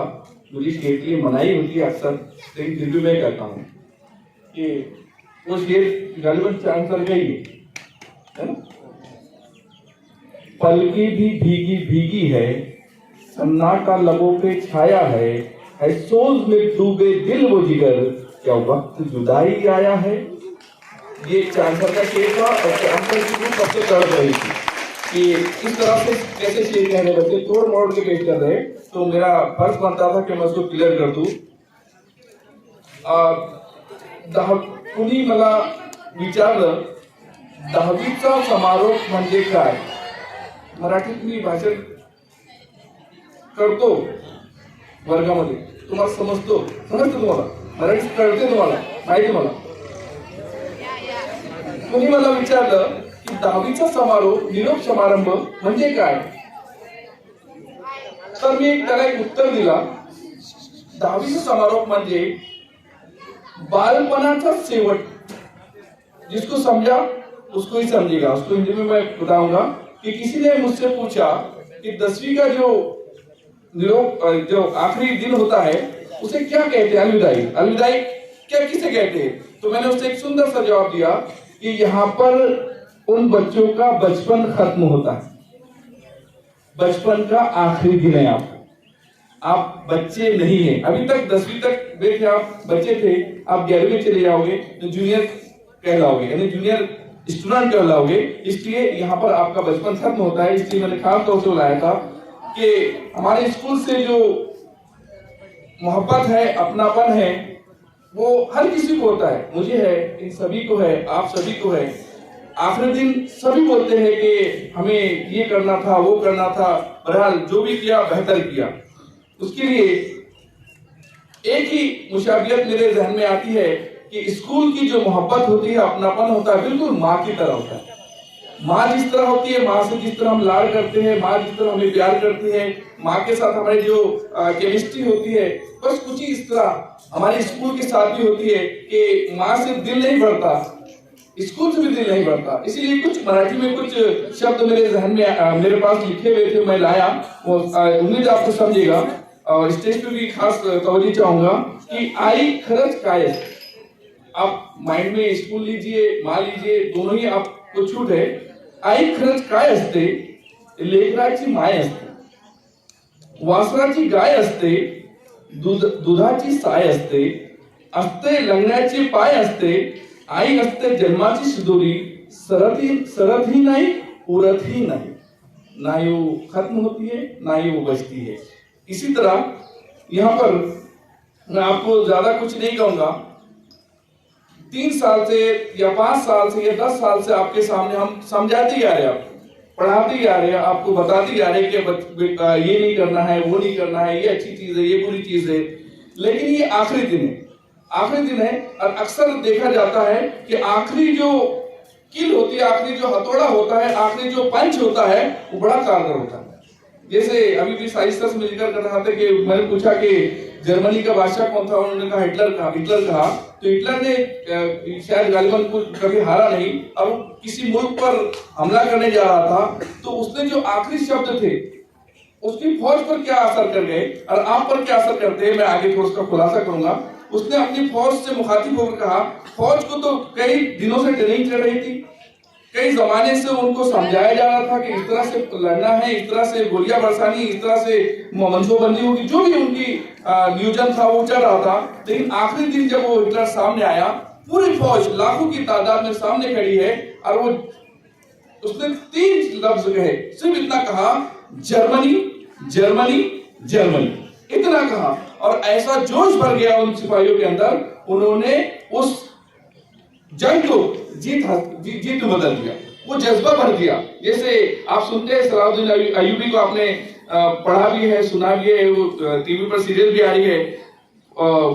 क्या है साथी सर, वो फातेह स्पेन, वो कहानी आपने किस्सा सुना होगा कि जब वो समंदर के किनारे पर पहुंचे और किसी मुल्क पे, किसी देश पर हमला करना था, किसी बादशाह पर हमला करना था, तो उन्होंने क्या किया, कश्तियां जलाई, कश्तियां पूरी जला दी, ताकि उनका हौसला तोड़ने के लिए, बढ़ाने के लिए कि इधर भी मौत है और इधर भी मौत है, लेकिन उधर अगर जीतेंगे तो नई कश्तियां हासिल होगी, नई कश्तियां हासिल होगी और हम वापस अपने घर जा सकते हैं. ये आखिरी पंच था. तो आखिरी पंच से मुराद है, जैसे बेटी रवाना होती है तो जिंदगी भर उसे माँ समझाती है, बाप समझाता है, बात तो उसको समझ आती है, लेकिन आखिरी लम्हे के अंदर जब वो जाती है तो उसके कान में वो कुछ शब्द कहती है, वो कान मंत्र सुनकर, वो शब्द सुनकर पूरी जिंदगी वो अपने ससुराल में हंसी खुशी बिता देती है. ये था आखिरी पंच. जैसे गांधी जी ने आखिरी पंच, उनको जब ट्रेन से फेंका गया, जब ट्रेन से जब उठे, इंसल्ट महसूस की, जब उन्होंने आखिरी पंच लगाया तो देश को आजाद कर दिया. धोनी का जब इंटरव्यू था, जब उसकी जो उसको पास करने के लिए वहां पर जब मैच रखा गया, तो आखिरी गेंद थी जो बची थी, जो 5 गेंदें थी, उसने सही नहीं खेली थी, लेकिन आखिरी गेंद के अंदर उसने हेलीकॉप्टर शॉट लगाया था और उसी हेलीकॉप्टर शॉट पर वो सक्सेस हुआ, कामयाब हुआ, उसका चयन हुआ. तो यहाँ पर मैं ज्यादा कुछ नहीं कहूंगा, एक छोटी सी कहानी है मेरे ध्यान में कि वो कहानी आपके सुपुर्द करना है, पहुंचाना है. आप कहानी का किरदार आप है या मैंने जो बनाया वो है, ये आप वहां पर कहां पर फिट होते हैं, उसको गौर सुनिए. कहानी का सार है, कहानी का उन्वान है, अनोखी परीक्षा. अनोखी परीक्षा. एक बच्चा है जो गरीब है, परिवार गरीब है, बाप रिक्शा चलाता है, माँ बर्तन भांडे करती है, बहन जाकर बाहर कुछ पार्ट टाइम जॉब करती है, पढ़ाई भी करती है. लेकिन जो जिद होती है बच्चों की, आपकी भी जिद हो सकती है, मैं भी बचपन में जिद कर चुका हूँ, आज भी करता हूँ या आज भी आप करते हैं. छोटी मोटी जिद होती है, ये दिला दो, वो दिला दो, नई ड्रेस चाहिए, नई साइकिल चाहिए, नई मोटरसाइकिल चाहिए. दिन ब दिन आपकी ख्वाहिशात बढ़ती जाती है और माँ बाप उसको पूरा करने के लिए जद्दोजहद करते रहते हैं. एक बाप अपनी औलाद की ख्वाहिशात पूरी करने के लिए जहाँ पैर रखना पसंद नहीं करता, वहां पर भी हाथ फैला देता है, वहां पर भी हाथ फैला देता है ताकि अपने बच्चों को सुकून से रखे. तो अनोखी परीक्षा ये एक ऐसी परीक्षा है जिसमें 10 सवाल है और 10 के 10 सवाल इतने प्यारे हैं, आप अपने ऊपर उसको हासिल कर सकते हैं. तो सबसे पहला सवाल, वो परीक्षा दरअसल मैं आपको उसका खुलासा कर दूं, वो परीक्षा अक्सर हमारे साजिश सर एक परीक्षा का नियोजन करते हैं। आपको बता दूं, साजिश सर ये भी हो सकते हैं, दूसरे इन्हीं की बात कर रहा हूँ। वो यहाँ पर ही क्लास नहीं लेते, मुख्तलिफ जगहों पर क्लास लेते हैं, भोकरदन में क्लासेस लेते हैं या एक्स्ट्रा क्लासेस जो ट्यूशन क्लासेस होती है वो लेते हैं, और बहुत सारे नियोजन करते रहते हैं, बच्चों को समझाते रहते हैं, मोटिवेट करते रहते हैं। यहाँ तक कि रास्ते ही चलते रहते अगर कोई तकलीफ दे चीज नजर आए तो उसको हटाने की कोशिश करते हैं, या कोई मोटरसाइकिल या खराब हो जाए तो उसके पास जाते हैं, उसको पूछते हैं, गरीब तो नहीं है, उसकी मदद करने की कोशिश करते हैं, बच्चों के साथ भी वो करते हैं। तो मैंने देखा, एक बार महसूस किया कि साजिद सर ने एक अनोखी परीक्षा का आयोजन किया, और वो अनोखी परीक्षा के अंदर कुछ ऐसे सवाल डाले कि उस बच्चे, जो एक बच्चा था, उसके मन को उसने झंझोड़ दिया, वो अपने सुध में आ गया। उसकी जिद थी कि मुझे एक नई मोटरसाइकिल चाहिए, नहीं, सेकंड हैंड मोटरसाइकिल चाहिए। उसकी जिद को पूरा करने के लिए उसके वालिद ने उससे वादा कर लिया कि 10वीं के बाद या 12वीं के बाद मैं तुझे एक मोटरसाइकिल दिलाकर दूंगा। लेकिन गरीबी है, वादा तो कर लिया लेकिन वादा पूरा नहीं कर सके। इसलिए पहला जो सवाल था और अनोखी परीक्षा का उसके सामने जो आया वो था, आपके घर में आपके पिताजी, माताजी, बहन और आप कितने घंटे काम करते हैं। आप अपने ऊपर भी खुद ले सकते हैं इसको। कहानी बहुत बड़ी है लेकिन मैं सिर्फ सवाल पेश कर रहा हूँ। कहानी को अगर मैं बयान करता बैठूं तो तकरीबन 1 घंटा कम है मेरे लिए। अनोखी परीक्षा का सबसे पहला सवाल, जब वो मोहन नाम का लड़का क्लासरूम में पहुंचा, जब उसने पर्ची हाथ में ली, उसके जहन में एक ही बात चल रही थी कि मुझे सेकंड हैंड बाइक खरीदनी है, और इसके लिए वो तकरीबन 3 दिन से भूखा था और अपने घर में जिद लगाए बैठा था कि मुझे मोटरसाइकिल चाहिए तो चाहिए। और घर के अंदर उसने एक धौल भी लेके आया था कि आज अगर मोटरसाइकिल के पैसे मेरी बहन एग्जाम के बाद, पेपर खत्म होने के बाद वो पैसे लेकर नहीं आती है तो मैं घर पर नहीं आऊंगा। इस बात से परेशान होकर माँ भी परेशान, बहन भी परेशान, और बाप ने भी, जो अभी अभी कुछ दिन पहले जिसका रिक्शा जो चलाते चलाते एक्सीडेंट हो गया था और पैर टूट गया था, और उस मोटरसाइकिल दिलाने के लिए वो टूटे हुए पैर से ही मेहनत कर रहा था। वो हड़बड़ा कर घर पे आके बैठ जाता है कि बच्चा कोई डिसीजन न ले ले, कोई गलत काम ना कर ले, इसलिए वो फिक्र के अंदर घर पे आके बैठ जाते हैं। जब वो पर्चा देने के लिए बैठता है तो सबसे पहला सवाल उसके सामने जो आया है वो है, आपके घर में आपके पिताजी, आपसे भी मुखातिब हुए हैं, आपके घर में आपके पिताजी, माताजी, बहन और भाई, आप कितने घंटे काम करते हैं? कितने घंटे काम करते हैं? हमको पता होता है। तो उसके जहन में जवाब उसके जहन में आया, उसने देखना शुरू किया कि माँ तो 4 बजे उठ जाती है। माँ 4 बजे उठकर पिताजी का, वालिद साहब का डब्बा बनाती है। डब्बा बनाने के बाद जो घर के जो अदर काम होते हैं वो काम करती है, और सिलाई करती है, फिर दूसरे घर काम के लिए जाती है। ऐसे तकरीबन 16 घंटे मेरी माँ हम सबके लिए काम करती है। 16 घंटे। दूसरा बात जहन में आई कि पिताजी, सबका जिक्र है इसके अंदर, पिताजी का भी है, माताजी का भी है, बहन का भी, भाई का भी है और खुद का भी है। तो दूसरा सवाल आया है कि पिताजी कितने घंटे काम करते हैं। पिताजी भी तकरीबन 5 बजे उठ जाते हैं और डब्बा लेकर वो घर से निकल जाते हैं, और दिन भर काम करने के बाद रात में 9 बजे वो वापस आते हैं। तकरीबन 15 घंटे, तकरीबन 15 घंटे। अब तीसरा जो सवाल था बहन के ताल्लुक से, तो बहन के ताल्लुक से उसके जहन में आया कि दीदी जो है तो सुबह कॉलेज जाती है, दोपहर में 4 से 8 पार्ट टाइम जॉब करती है, घर के अंदर वालिदा को काम में हाथ बटाती है, तकरीबन 13 घंटे। अब बात उस पे आती है, वो सबसे छोटा है, 2 भाई बहन है, उसमें वो छोटा है।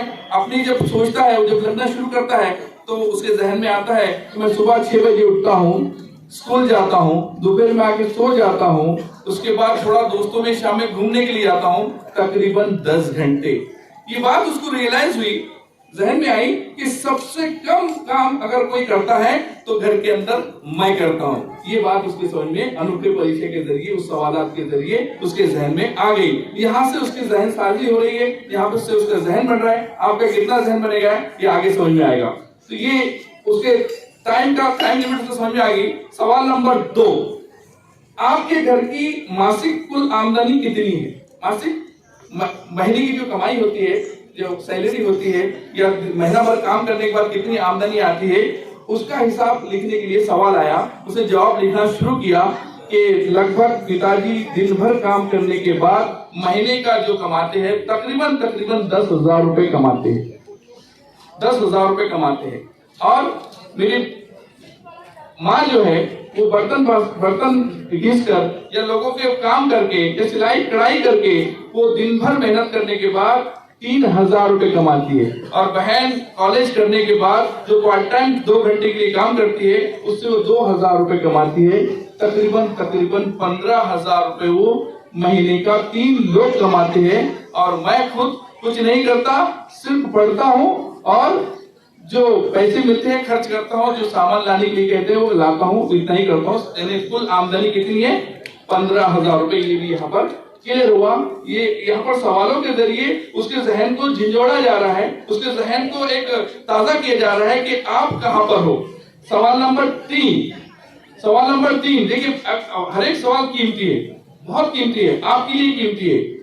सवाल नंबर 3 है, मोबाइल रिचार्ज प्लान मनपसंद सीरियल सिनेमा हॉल का नाम। आपका जो मनपसंद सीरियल है उसका नाम लिखिए। आपको बहुत सारे सीरियल पसंद होंगे, मुझे पता है, सीरियल के नाम भी याद हो गया आपको, यकीनन नहीं नाम याद होगी, उस मोहन को भी याद थे। मनपसंद सीरियल, मनपसंद फिल्म, सिनेमा हॉल का नाम वगैरह वगैरह, जो भी जो आप रोजाना रूटीन के अंदर जो चीजें करते हैं वो चीजें उस सवाल में आई। उसने फौरन लिख दी, कुछ देर नहीं लगाई, कुछ मिनटों में ही, कुछ सेकंडों में ही उसने वो सवाल, सारे सवालों के जवाब लिख दिए। टॉकीज का नाम लिख दिया, मनपसंद सीरियल का नाम लिख दिया वगैरह, जो भी उससे सवाल पूछा गया था उसके जातिया उसने पूरे नाम आसानी से लिख दिए। अब अगला सवाल जरा पेचीदा है उसके लिए। वो सवाल आता है, चौथा सवाल है, 1 किलो आलू और भिंडी अभी की कीमत क्या है? अभी हाल की, अभी हाल की उसकी कीमत क्या है? गेहूं चावल आज की कीमत क्या है? क्या किलो पड़ते हैं? घर के गेहूं जहां जाते हैं पिसाने के लिए, आटा जो गेहूं पिसा के लाते हो, उस चक्की का नाम और पता लिखिए। उस चक्की का नाम और पता लिखिए। जब वो सोचने लगा तो उसने सोचा कि ना तो मुझे आलू की कीमत पता है, ना तो मुझे भिंडी की कीमत पता है। जब भी माँ मुझे काम के लिए कहती मैं टाल देता हूँ, या काम का कोई स्कूल का बहाना बनाकर या पढ़ाई का बहाना बनाकर या खेलने का बहाना बनाकर मैं निकल जाता हूँ, माँ की बातों को अनसुना कर देता हूँ। इस लिहाज से मुझे ना भिंडी का भाव पता है, ना ही मुझे गेहूं का भाव पता है, ना ही मुझे उस चक्की का पता है जहाँ पर हमारे पास से रोजाना या हफ्ते में या 15 दिन में गेहूं पिसाने के लिए जाते। तो ये सवाल का जवाब उससे छूट गया, वो लिख नहीं सका। बहुत सिंपल सवाल था लेकिन वो लिख नहीं सका। सवाल नंबर 5, आप अपने घर में भोजन को लेकर कभी तकरार या गुस्सा करते हो? आप कभी खाने के ताल्लुक से अपने घर में कभी गुस्सा आपने किया, कभी तकरार की? यकीनन की, क्योंकि आपका कोई फेवरेट डिश हो सकती है। यहाँ पर मोहन की फेवरेट डिश थी, वो डिश थी उसकी आलू की सब्जी। और यकीनन आलू की सब्जी सबको सूट नहीं होती, और आलू जो होता है तो गैस पैदा करता है, और उसकी वालदा को गैस की शिकायत थी। लेकिन बेटे की मोहब्बत के मारे वो अक्सर आलू की सब्जी बनाती, क्योंकि कई मर्तबा वो गुस्सा होकर खाने से उठकर चला गया। इस गुस्से को देखते हुए, इस नाराजगी को देखते हुए उसने कई मर्तबा आलू की सब्जी खाकर अपने दिन गुजारे मुअल्ला ने। और आलू की सब्जी के अंदर उसने क्या किया, बहुत सारी अजवाइन डाल के खाती ताकि उससे हाजमा क्लियर रहे, उसकी गैसेस की नौबत ना आए। तो उसकी ये बात समझ, उसने लिख दिया कि आलू की सब्जी मुझे पसंद है लेकिन माँ को भिंडी और मेथी पसंद है। आज तक भिंडी मेथी मेरी वजह से नहीं पकी है। मुझे पता है कि भिंडी और मेथी माँ को पसंद है लेकिन माँ उसको नहीं खाती, सिर्फ मेरे लिए। सवाल नंबर 6, ये सबसे अहम सवाल है। आपने अपने घर में की हुई आखिरी जिद के बारे में लिखी।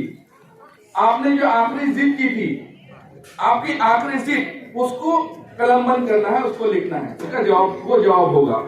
उसने लिखना शुरुआत की कि मैंने अभी मेरे परिवार के सामने, मेरे वालिद के सामने, मेरी वालिदा के सामने एक जिद रखी है कि मुझे जूनी बाइक चाहिए, और उन्होंने मुझसे वादा भी किया है। इसने पूरा ईमानदारी से जितनी बातें थी, जितनी नाराजगी थी, जितनी उसकी कोशिशें थी, जितनी उसकी जिद थी, वो हर बात उसके अंदर लिख दी। बहुत खुलासे से उसने जवाब लिखकर पेश कर दिया। अब सवाल आता है 7वां, आपको अपने घर से मिल रही पॉकेट मनी का आप क्या करते हो? सिंपल सी बात है कि पॉकेट मनी जो आपको मिलती है वो आपके खुद के खर्चे के लिए मिलती है, ना कि घर के खर्चे के लिए। तो उसने उसके जवाब में लिखा कि पॉकेट मनी जो मुझे 100 रुपए मिलती है और मेरी बहन को भी 100 रुपए मिलती है, वो पॉकेट मनी मैं कभी गॉगल तो कभी कोई चीज या चिप्स वगैरह या अपने दोस्तों के साथ छोटी मोटी पार्टियां करना, उस तरह से मैं खर्च करता हूँ। और रही मेरी बहन की बात, तो वो कभी उसमें से पैसे खर्च नहीं करती, वो गले में डाल देती है क्योंकि वो थोड़ी चिकट है उसके मुताबिक, है ना। लड़की अक्सर ऐसे काम कर देती है, वो अक्सर वो चिकट नहीं होती है, अक्सर वो किफायतदार होती है, आगे की सोचने वाली होती है, माँ बाप के ताल्लुक से सोचने वाली होती है। इसलिए उसने बहन के ताल्लुक से भी खुलासेवार लिख दिया। सवाल नंबर 8, सिर्फ 10 सवाल है और 10 सवाल कहकर बिल्कुल अपनी जगह ले लूंगा। 8वां सवाल है, आप अपनी खुद की पारिवारिक भूमिका को समझते हो? आप अपने परिवार के ताल्लुक से अपनी जिम्मेदारी को समझते हो? उसने इसके जवाब में लिखा कि हाँ, परिवार के ताल्लुक से इंसान को समझना चाहिए। अब जवाब पहली में लिखा है तो उसको उस जहन में जो है उसने लिख दिया कि जिम्मेदारी हमको निभानी चाहिए, परिवार को साथ देना चाहिए, परिवार के काम में हाथ बटाना चाहिए, बाप के काम में हाथ बटाना चाहिए, माँ के काम में हाथ बटाना चाहिए, यहाँ तक कि अगर साफ सफाई का मामला हो तो उनके बहन के मामले में हाथ बटाना हमको जरूरी हो जाता है। तो ये सवाल का जवाब उसने बेझिझक अपने तौर पर लिख दिया। सवाल नंबर 9, आपके परिणाम से आपके माता पिता खुश है? आपका रिजल्ट पहली से लेकर 10वीं तक या 12वीं तक आप जो तालीम हासिल कर रहे हैं कि आपके रिजल्ट के ताल्लुक से आपके वालिद वालिदा आपके मुतमईन है? मुतमईन है? आपसे सवाल कर रहा हूँ, मुतमईन है? आपका पहले का रिजल्ट या 9 का रिजल्ट या 10 का तो आना बाकी है, लेकिन 9 का रिजल्ट जो आया था तो आपने मुतमईन किया अपने वालिद को कि आपने 90 अबव लिया, कि आपने 99% लिया? नहीं लिया। अक्सर जो वादे मैंने अपने वालिद से किए थे उसने लिखना शुरू किया। उसने कहा कि मैंने अपने परिवार से जो वादे किए थे कि इस साल इस क्लास के अंदर मैं टॉप करके दिखाऊंगा, और वो वादे मुझसे पूरे नहीं हुए। बहुत सारे वादे मैंने तोड़े, लेकिन छोटी सी डांट के बाद फिर वही मोहब्बत, फिर वही स्नेह, फिर वही प्यार। मेरे साथ कोई जबरदस्ती मारपीट ज्यादा नहीं हुई, छोटी सी डांट के बाद फिर मामला आगे चलता रहा। सवाल नंबर 10 आखिर का है, पारिवारिक जीवन में असर कारक भूमिका निभाने के लिए इस वेकेशन में आप कैसे परिवार की मदद करेंगे? आपने परिवार को मदद करने के लिए इस वेकेशन, इस छुट्टियों में आप किस तरह अपने परिवार की मदद कर सकते हो? ये सवाल है। तो ये सवाल सुनकर उसे जवाब लिखने की कोशिश की, लेकिन उससे जवाब लिखते नहीं बना, क्योंकि पूरा मंजर उसके सामने आ चुका था। उसकी माँ की मजबूरियां आ चुकी थी, उसके बाप की मजबूरियां आ चुकी थी, उसकी बहन की मजबूरियां आ चुकी थी, घर के हालात उसके सामने आ चुके थे। उसको जो जिम्मेदारियां निभानी थी वो निभा नहीं सका था। ये पूरे सवालों ने उसके दिल को झंझोड़ के रख दिया था। वो चाहकर भी उस सवाल के जवाब को लिख नहीं पा रहा था। उसने बहुत कोशिश की कि मैं इस सवाल के जवाब को किसी तरह से लिख दूं या कुछ शब्दों को लिखकर पेश कर दूं ताकि मेरा रिजल्ट पास का आ जाए या मेरा पेपर अच्छा सा जाए, लेकिन लाख कोशिश करने के बाद भी वो अपने सवाल के जवाब को लिख नहीं सका। और उसी तरह अपने जवाबी पर्चे को साजिश सर के हाथ में देकर वो रवाना हो गया। अब जब वो बाहर आया तो बहन बाहर खड़ी हुई थी। बहन ने 8,000 रुपए जो उसने मांगे थे वो 8,000 रुपए हाथ में रखते हुए कहा कि 8,000 रुपए तेरी जूनी बाइक के लिए खरीदने के लिए माँ ने भेजे हैं। कहा ये कहां से आए? अभी तक तो नहीं थे। तो कहा वालिद साहब ने कुछ पैसे जमा किए ज्यादा मजदूरी करके। माँ जहाँ काम करती है बर्तन धोने का या साफ सफाई का, वहां से उन्हें एडवांस 1 महीने की पगार उठा ली है। जहाँ मैं पार्ट टाइम जॉब करती हूँ मैंने वहां से कुछ एडवांस उठा लिए, और जो मैं गले में पैसे डालती हूँ उसको भी छोड़कर लगभग गाड़ी जितने पैसे लग रहे थे 8,000 लगभग उतने पैसे जमा करके मैंने तेरे पास लाकर दे दिए। अब भाई अब तेरी जिम्मेदारी बनती है, अब तू बड़ा हो गया है, अपने परिवार के ताल्लुक से तुझे कुछ सोचना चाहिए। उसने हाथ में तो पैसे ले लिए, बहन वहां से पैसे लेकर चली गई। उसी वक्त उसका दोस्त अपनी गाड़ी को लेकर, जो बड़ी चमक रही थी, साफ करके उसको चमका कर लाया और कहने लगा, ले मोहन, ये गाड़ी आज से तेरी हुई। एक मेरा दूसरा दोस्त 12,000 रुपये मांग रहा था, लेकिन मैंने कहा नहीं, मेरे मोहन दोस्त को ही मैं 8,000 रुपये में गाड़ी दूंगा।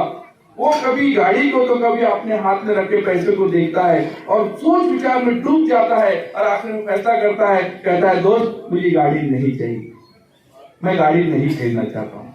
और हो सकता है आइंदा भी महीना 2 महीने में कोई गुंजाइश नहीं बनेगी, इसलिए जो 12,000 रुपये दे रहा है उसको तो गाड़ी बेच सकता है। और उसी वक्त वो घर पर रवाना होता है।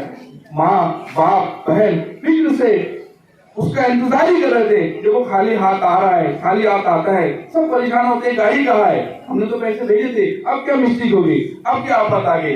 तो उसने आते ही अपने बाप के पैरों को नमस्कार किया, माँ के पैरों को छुआ, बहन से गले लगा और कहा कि आज मुझे अपनी जिम्मेदारी का एहसास हो गया। आज मैं समझ चुका हूँ कि बाप किस तरह कमाता है, माँ कितनी मेहनत करती है, मेरी जिद इनको तोड़ कर रख देती है। इसलिए उसने आज से फैसला किया कि पिताजी, आज से मैं अपने वेकेशन के अंदर, इस वेकेशन के अंदर जो आखिरी सवाल था, तो मैंने मन में तय किया कि मैं इसे लिखकर नहीं पेश करूंगा, मैं इसे प्रैक्टिकली कर जाऊंगा। इसका जवाब मैं प्रैक्टिकली दूंगा, लिखकर नहीं दूंगा। और वो प्रैक्टिकल करने के लिए 10वां सवाल मैं खास तौर से छोड़ के आया हूँ। और लाई पिताजी, वो चाबी मुझे दीजिए, वो स्कूटर की रिक्शे की चाबी मुझे दीजिए। इस वेकेशन के अंदर, इस छुट्टियों के अंदर वो रिक्शा मैं चलाऊंगा और आप आराम करें।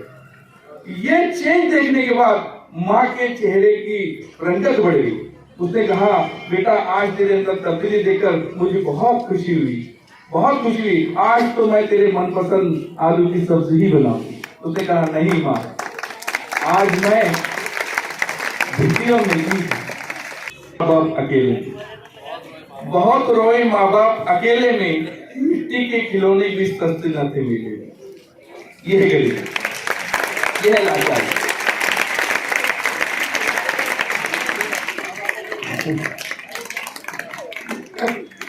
देखकर जब वहां पर साजिद सर वहां पर पहुंचे, उसके पीछे पीछे जो लगातार उसके अंदर जो तब्दीलियां देख रहे थे, पेपर को लिखते उसकी बेचैनियां देख रहे थे। और अक्सर साजिद सर बच्चों को ऑब्जर्व करते रहते कि इसके अंदर बेचैनी कितनी है, ये समझदारी कितनी है। अक्सर हमारी डिस्कस होती रहती है कि ये बच्चा क्या पेश करना चाह रहा है या क्या सोचना चाह रहा है, वगैरह वगैरह। तो जो वो सोच रहे थे, उन्होंने घर का रुख किया और उससे पूछा कि तू पेपर देकर सबसे पहले निकल गया और तेरी आंखों में आंसू थे। ये बात देखकर मुझे अटपटा लगा और मुझे अजीब लगा, इसलिए मैं खास तौर से मिलने के लिए आ गया। तो उसने कहा कि जो सर मैंने आखिरी सवाल खास तौर से छोड़ा है, वो आपके आशीर्वाद से, आपकी दुआ से वो प्रैक्टिकल करके दिखाऊंगा। इस तरह उस बच्चे ने अपनी जिंदगी को यहाँ पर समझ लिया। उम्मीद है आप भी इस बात को समझ गए होंगे। बस एक आखिरी वो शब्द याद है मुझे शुरुआत के कि थकने नहीं देता मुझे जरूरतों का पहाड़, थकने नहीं देता मुझे जरूरतों का पहाड़, मेरे बच्चे मुझे बूढ़ा होने नहीं देते। और आखिर में बस एक दो लाइन का एक शेर है, आखिर में अपनी कहकर जगह लेता हूँ कि एक दिन उम्र ने तलाशी ली, एक दिन उम्र ने तलाशी ली तो जेब से लम्हे बरामद हुए। एक दिन उम्र ने तलाशी ली तो जेब से लम्हे बरामद हुए। कुछ गम के थे, कुछ नम से थे, कुछ टूटे हुए थे, जो सही सलामत मिले वो बचपन के थे। माशाअल्लाह। अब मैं तकरीर पेश करने के लिए साजिद सर को आवाज देती हूँ इस शेर के साथ। कौन सी बात कहाँ कैसे कही जाती है, कौन सी बात कहाँ कैसे कही जाती है, जो तरीका हो तो हर बात सुनी जाती है। बिस्मिल्लाहिर्रहमानिर्रहीम। रब्बी इश्रह ली सदरी व यस्सिर ली अमरी व अहलुल उक़दतम मिन लिसानी यफ़क़हू क़ौली। बहुत ही मोहतरम इस जलसे के सदर मोहतरम, स्टेज पर तशरीफ फरमा मेरे हमपेशा असातिज़ा और बहुत ही प्यारे बच्चों, अस्सलामु अलैकुम व रहमतुल्लाहि व बरकातुहू। 9th वाले अगर थोड़ा साथ देने शेड्यूल पर मुझे से लिए तो मैं समझता हूँ कुछ बातें मैं रखूंगा। हमारे साथ मसला असल में ये होता है कि बड़ी अच्छी अच्छी तकरीरें बच्चे कर रहे थे जब आप खाली पेट नहीं भरे हुए पेट होते। और जैसे जैसे वक्त गुजरता है तो तकरीर हमारे हिस्से में उस वक्त आती है जब आपकी बेचैनी उरूज पर हो। शकील साहब ने तो अल्हम्दुलिल्लाह आपको एक कहानी सुनाकर एक सबक देने की कोशिश की। मैं आपको बताता हूँ, मेरी एक शॉर्ट फिल्म बनी हुई है, तैयार है, मैंने उसको रिलीज नहीं किया है। उसका नाम भी स्कूटी या पापा है। वो लड़कियां लड़के सभी देखेंगे ना तो यकीनन आपकी आंखों में आंसू होंगे। इससे थोड़ी जल्दी जुलती कहानी है, बहुत पहले बनाया था मैंने, उसको रिलीज नहीं किया। किसी फेस्टिवल में उसको अवार्ड के लिए भेजना है पहले, उसके बाद इंशाल्लाह जरूर मैं पहुंच रहा हूँ। बहरहाल मैं कुछ बातें आप लोगों के सामने, क्योंकि हम हर साल भर तो आप लोग हम लोगों को सुनते ही रहते हैं। अभी जो तकरीरें हुई है यहाँ पर, इन तकरीरों में एक शेर बार बार रिपीटेशन के साथ आया है। कौन सा शेर था, वो कोई बोलेगा? तुम्हारे साथ ये मौसम फरिश्तों जैसा था, तुम्हारे बाद ये मौसम बहुत सताएगा। तो ये मौसम सिर्फ आपको ही नहीं सताता है। अब जरा सोचिए कि आपने इस स्कूल के अंदर 10 साल गुजारे हैं, पहली से लेकर 10वीं तक यहाँ पर रहे हैं आप, और आपको ये एहसास आता है कि भाई जाने के बाद हमारे साथ में हमको याद आएगी, सब कुछ होगा। हम अब तकरीबन यहाँ पर स्टेज पर जो लोग बैठे हैं, तकरीबन इसमें नए लोगों को छोड़कर 27, 28, 29, 30 साल से यहाँ पर नौकरियां कर रहे हैं। तो जाहिर बात है 30 बैचेस हमारी अल्हम्दुलिल्लाह आपके जैसे तलबा की निकल चुकी है। तो ये 30वीं बैच हमारी जो आज आपकी शक्ल में यहाँ से रवाना हो रही है, हमारे पास भी दुनिया भर के वाकयात है। जिस तरह से आपने मुझे ड्रेसिंग पर से निशाना बनाया, तो ड्रेसिंग सिर्फ ड्रेसिंग ही नहीं है, मैं समझता हूँ कि अंदर में मैंने कोशिश की है आपको अच्छा कुछ बताने की, वरना रैपर अच्छे होते हैं आजकल, अंदर एक टेस्ट खराब होता है। तो कहीं मेरे साथ ऐसा तो नहीं है मामला कि ऊपर का रैपर बड़ा अच्छा है और अंदर भूसा भरा हुआ है। तो अल्लाह के गुमान के मुताबिक मुझे बना दे। देखो बेटो, आप लोग सब टीचर्स के बारे में आपने बताया, लेकिन क्या कभी ऐसा हुआ है कि किसी टीचर ने आपको डिस्करेज किया है, आपके हौसले को पस्त करने की कोशिश की है? वाइस ये जरूर हुआ होगा, डांटा गया, नसीहत की गई, लेकिन जाहिर बात है इसके पीछे कोई ना कोई राज था। क्या राज था? वो क्या हो सकता है? जाहिर बात है हमारा मकसद, अव्वली मकसद हमारा सिर्फ ये होता है कि आपके अंदर वो तब्दीली आ जाए, वो जरूरी तब्दीली आ जाए जो आज के जमाने के तकाजों को पूरा कर सकती है। उस तब्दीली के लिए आपको बार बार डांटा भी जाता है और आपको समझाने की कोशिश भी की जाती है। मैं समझता हूं कि अभी फिल वक्त मैं ज्यादा वक्त आपका नहीं लूंगा। आपको अपने ऊपर गौर करने के लिए, सोचने के लिए, जैसे शकील सर ने एक बहुत बड़ी कहानी सुनाई आपको सवालों की शक्ल में, मैं आपको एक वाकया सुनाता हूं कि आपके अंदर क्या है और आप उससे कितने गाफिल हैं। 10वीं वाले बच्चे जो इस वक्त रवाना होने वाले यहां से, अगर हमारी बात जिंदगी में कहीं याद आ जाए तो हो सकता है आपको कहीं मौका मिले अपने आप को बदल देने का। अब देखिए, आप अपने आप को क्यों नहीं समझ पाते। एक दोस्त है, फॉरेन में रहता है, अमेरिका में रहता है कहीं, वहां से आता है वो और अपने कुछ दोस्तों को फोन करता है, सिलोर में आ गया समझ लीजिए, और सिलोर में आने के बाद वो फोन करता है कि क्योंकि जाहिर बात है वो दूर था, दोस्तों की मोहब्बत आप जानते हैं कैसी होती है, तब काम छोड़ के बीमारी नहीं उठकर बाहर आता है इंसान।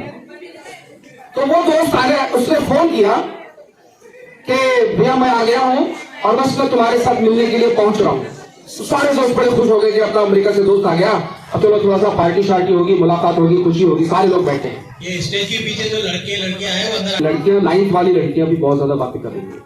मेरे ख्याल से महमूद सर इनको बाहर से उधर से आगे भेजना शुरू कर दो। तो वो दोस्त ने उनको फोन किया, सारे दोस्त उसका इंतजार करने लगे। दोस्त ने सोचा कि चलो उन तक पहुंचने से पहले कुछ चीजें मैं दोस्तों को व्हाट्सएप से शेयर करता हूं। उसने व्हाट्सएप पर सबसे पहले अपनी घड़ी, जो कीमती घड़ी थी, राडो या जो भी घड़ी रही होगी, उसकी तस्वीर व्हाट्सएप पर भेज दी। दोस्तों ने देखा, यार देखो अपना दोस्त कितना मालदार हो गया, कितनी बेहतरीन घड़ी से पहनी। थोड़ी देर के बाद जो सफर के दौरान ही उसने और एक काम किया, अपने अच्छे शूज थे, एडिडास के या जो भी भारी शूज थे, वो उसकी फोटो भेज दी। फिर उसने अपने चश्मे की फोटो व्हाट्सएप पर भेज दी। फिर अपने मोबाइल की तस्वीर, उसने जो भी थी उसके पास मॉडल था, उसका एक स्नैपशॉट उसको भेज दिया कि देखो मेरे पास ये सारी चीजें हैं। जाहिर बात है दोस्त उसके खुश हो रहे होंगे ना, कीमती चीजें। आखिर में उसने उसके पास एक जर्मन गन यानी बंदूक, बंदूक थी, उसकी भी फोटो खींची और क्या किया, अपने दोस्तों को भेज दिया। दोस्त बड़े खुश हो गए, यार देखो अपने दोस्त के पास एक बंदूक भी है। अब इंतजार करने लगे, बेचैन होने लगे। वक्त गुजरता गया लेकिन दोस्त आने का नाम नहीं ले रहा। फिर ये हुआ कि आधा पौन घंटा 1 घंटा गुजर जाने के बाद इनको तशवीश हुई कि इसका घर इतना दूर तो है नहीं, शायद कोई रास्ते में मिल गया होगा। लेकिन फोन जो लगा रहे हैं तो फोन नहीं लग रहा है, कोई कॉल रिसीव नहीं कर रहा है। इनको तशवीश हुई, चलो यार आपका दोस्त शायद परेशानी में, चलो वहां पर चलते हैं। जब वहां पर पहुंचे, रास्ते में देखे कि एक गाड़ी एक साइड में टूटी पड़ी है और दोस्त एक तरफ साइड में गिरा पड़ा है। उनको लगा कि एक्सीडेंट हो गया है। उसके पास पहुंचे तो क्या भाई एक्सीडेंट वगैरह हुआ? उन्होंने कहा कि नहीं एक्सीडेंट तो नहीं हुआ, लेकिन मुझे कुछ रास्ते में लोगों ने लूट लिया।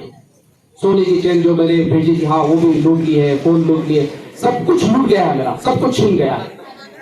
और वो जो लूट गया था, वो दोस्त ने एक जुमला आखिर में कहा कि अच्छा हुआ उनकी नजर मेरी इस जर्मन गन पर नहीं पड़ी, वरना वो भी छीन लेते। और समझ रहे हैं मेरी बात को? क्या हो सकता था? क्या वो आदमी लूटने से बच सकता था या नहीं बच सकता था?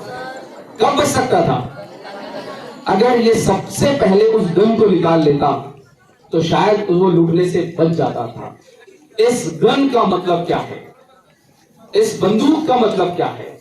ये हर किसी के पास है, मेरे पास, आपके पास, स्टेज पर बैठे सारे लोगों के पास, आखिरी लड़का लड़की सभी के पास है। वो है आपके अंदर दी हुई कीमती सलाहियत। बस उसको समझने की कोशिश करो। मैं पूरे साल में शायद कई मरतबा, बार बार जब भी मुझे मौका मिला, मैंने यही कोशिश की है कि आप हर एक के अंदर एक नई नई सलाहियत अल्लाह रब्बुल इज्जत ने रखी है। बस उस सलाहियत को पहचान कर, उसको अमली जामा पहनाकर तरक्की की मंजिलें छूने की कोशिश करो, क्रॉस करने की कोशिश करो, पहुंचने की कोशिश करो। लेकिन आप लोग क्या समझते हैं कि सिर्फ नसीहत कर रहा है टीचर तो थोड़ी देर तक लिए बड़बड़ करता रहेगा, चला जाएगा। तो मेरे बच्चों याद रखो कि यहां से निकलने के बाद हो सकता है 11th 12th में अगर आप यहाँ एडमिशन लेते हैं तो फिर 2 साल आपको नसीहतें अच्छी मिलेगी। लेकिन मैं दावे के साथ कहता हूं कि यहां से जब आप निकल जाएंगे तो शायद इस तरह से हमदर्दी के साथ समझाने वाले, नसीहत करने वाले लोग आपको नहीं मिलेंगे। आपके वालिदैन भी हमको मिलते हैं, वो बताते हैं कि देखो सर हमारी बात नहीं सुन रहे, आपकी बात शायद सुन ले। तो याद रखो कि आपके अंदर वो जो सलाहियत है उसको बरकरार लाओ, निकालो उसको बाहर। हर दिन नई नई चीजें सीखने की कोशिश करो। ये जमाना बड़ी तेज रफ्तारी के साथ में बदल रहा है और हम लोग रिवर्स जा रहे हैं, हम पीछे जा रहे हैं। घंटों से हम होटलों पर बैठकर दोस्तों के साथ गप्पे मारकर, क्रिकेट के ग्राउंड पर बैठकर हम अपने वक्त को जाय कर रहे हैं। जरा देखिए जमाना कितनी तेज रफ्तारी से। आप अगर अखबार पढ़ते होंगे तो आपने 4 दिन पहले का अखबार पढ़ा होगा, न्यूज सुनी होगी कि 4 दिन पहले दुनिया में जो शेयर मार्केट डाउन हुआ, $500 मिलियन का नुकसान एक कंपनी को होता है और उस कंपनी का नाम है चैट जीपीटी। आप सुन रहे होंगे बहुत कई जमाने से एक नया वर्जन, एक नया सॉफ्टवेयर आया है जो दुनिया भर की मालूमात आपको 1 सेकंड के अंदर दे देता है, सेकंड के अंदर दे देता है। चैट जीपीटी को गिराया किसने? अचानक से मार्केट $500 मिलियन लोगों के जाय हो जाते हैं। एक नई कंपनी आती है डीप सीक के नाम से। तो लोग किस तरह से मुकाबला कर रहे हैं? एनवीडिया नाम की कंपनी है जिसने सुपर कंप्यूटर एक दिन पहले लॉन्च किया और दूसरे दिन वो कंपनी से डीप सीक मार्केट में चाइना की कंपनी आती है, सस्ता, सबसे सस्ता देने वाली कंपनी, और उसने दुनिया के सारे मार्केट्स को कोलैप्स कर दिया।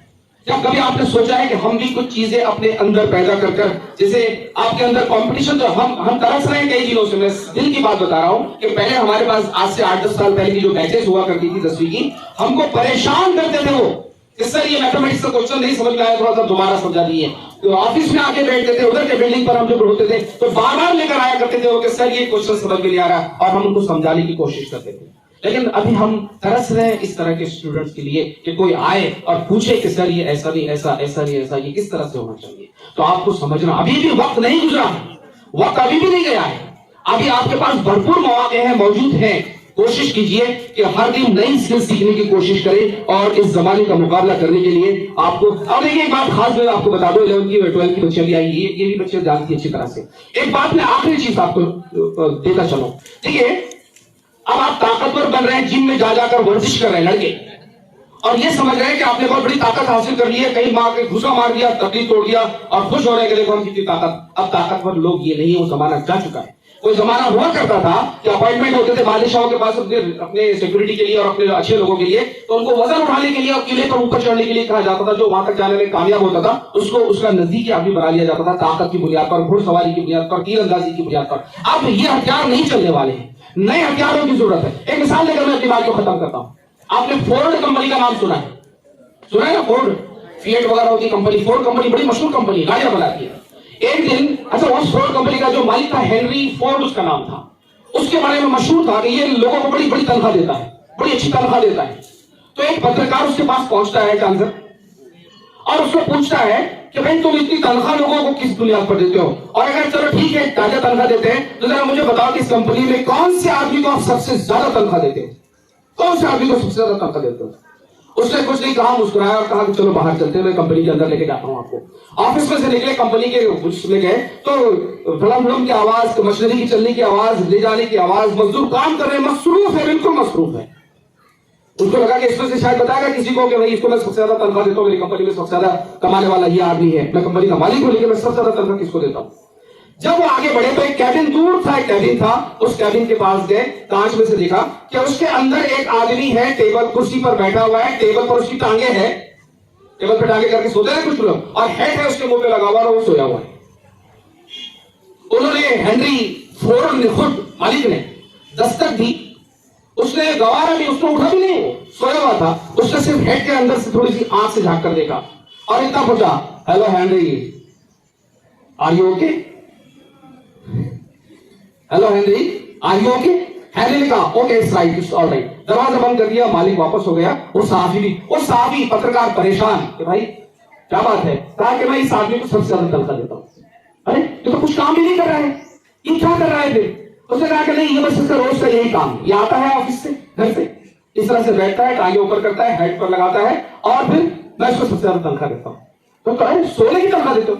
मेरे भाई, मैं इसको सोचने की तनख्वाह देता हूं। ये वो आदमी है जो दिन भर सोचता रहता है, और मेरी गाड़ी के सारे डिजाइन और उसका सबका आइडिया यही रहता है, और उसके आइडिया से मैं सबसे ज्यादा मालूम सकता हूं। मेरी बात से कुछ समझने की कोशिश की है आपने, क्या समझे आप? अब आपको ताकत से ज्यादा इस ताकत की जरूरत है जो आपको अल्लाह रब्बुल इज्जत ने फ्री में दिया है। फ्री में दिया है, थोड़ा कभी कोशिश करो अकेले तन्हाई में बैठने की, तन्हाई में बैठो, घंटा 2 घंटे अपने आप को दो और सोचो कि मैं किस काम में अच्छा हूं।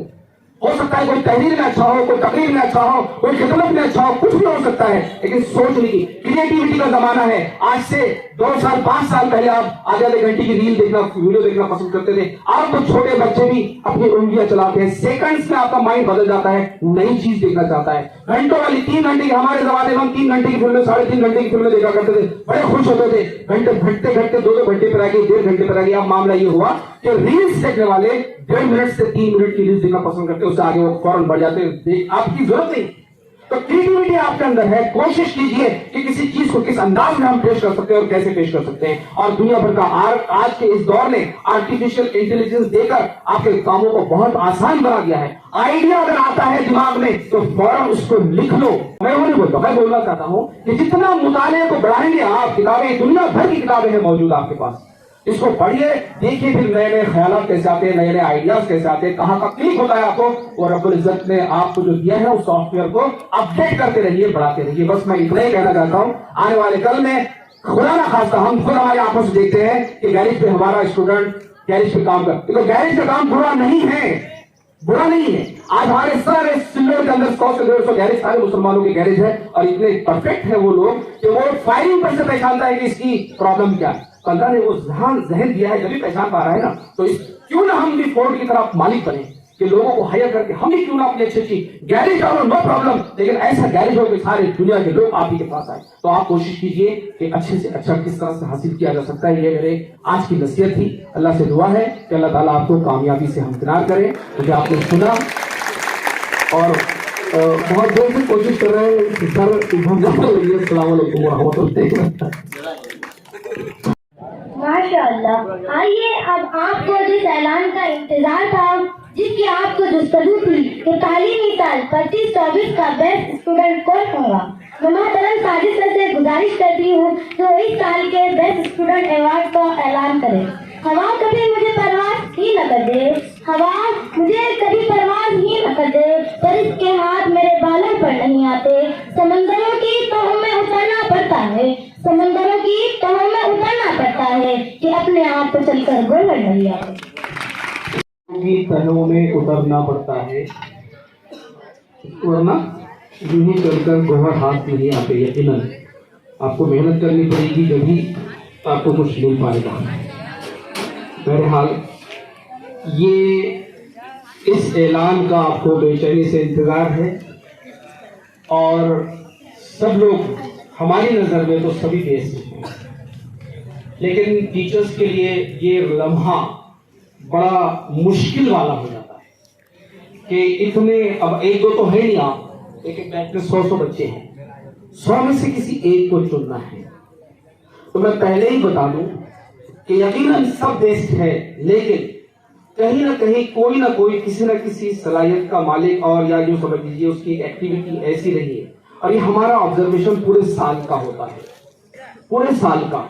ऐसा नहीं कि भाई अचानक टीचर बैठे और टीचर ने कहा कि यार ये बच्चा बड़ा अच्छा लग रहा है, इसको दे दो, ये साजिश सर बड़ी अच्छी ड्रेसिंग कर रहे हैं, आपने बोले ना, तो उनको प्राइज दे दो। ड्रेसिंग हम पूरी तरह से ऑब्जर्व करते हैं कि बच्चे ने कितनी मरतबा कितना पार्टिसिपेट हुआ है, टीचर्स के साथ ओबीडियंस कितनी रही है, सिंसियरिटी कितनी है उसके अंदर, ये सारी चीजें होती है। तो आप सब उस मुकाबले में थे, कहीं ना कहीं कोई ना कोई आपसे बाजी मार गया। जिन लोगों को मिल रहा है वो खुशी तो होगी ही, लेकिन हो सकता है आप लोगों को किसी को ना मिले, तो उनको नाराज होने की जरूरत बिल्कुल नहीं है। कोशिश कीजिए कि आने वाले वक्त में आप भी, ये आपके लिए प्रेरणा होगी कि मैं भी अगले साल इंशाल्लाह बेस्ट स्टूडेंट बनने की कोशिश करूंगा या करूंगी। लड़कियां 9th और 10th की, यहाँ पर 9th की लड़कियां और लड़के दोनों मौजूद है। अगले साल के लिए आपको इसी तरह से मुकाबले में आगे बढ़ना है। चलिए आइए, मैं सबसे पहले, हाँ वो भी बात है, पहचान सकते हैं आप लोग, लेकिन मेरे ख्याल से मुनासिब नहीं होगा पहचान बताकर करवाना। मैं ऐलान कर देता हूं, क्योंकि मुझे मालूम है बाजू से खुशबू आना शुरू हो चुकी है। 10th A से, तो लड़के लड़कियां दोनों, एक तरफ से लड़का है एक तरफ से लड़की। एक खामोश समंदर, जो बज़ाहिर तो ऐसा लगता था कि इसके अंदर जोश कुछ नहीं, लेकिन उस गहराइयों में उसके अंदर बहुत सारी जज्बात छुपे हुए थे, तूफान छुपे हुए थे, और उसने आज तक जाहिर नहीं किया। लेकिन असातिज़ा ने सबने मिलकर कहीं ना कहीं कोई ना कोई ऑब्जर्व किया, सबने मशवरे के साथ में, ये टीचर्स की वोटिंग पर होता है। मैं उसका ऐलान करने जा रहा हूं 10th A से, बोल सकते हैं? आए थे ये बहुत सारे नाम, यकीनन आए थे, लेकिन थोड़ी सी चीज पर से एक चीज बाजी गई है। पठान, रेहान खान, इरफान खान, इनके लिए आप जोरदार तालियां बजाइए। मैं इस अफसर से गुजारिश करता हूं कि वो रेहान को अपने हाथों से आवाज से नवाजें।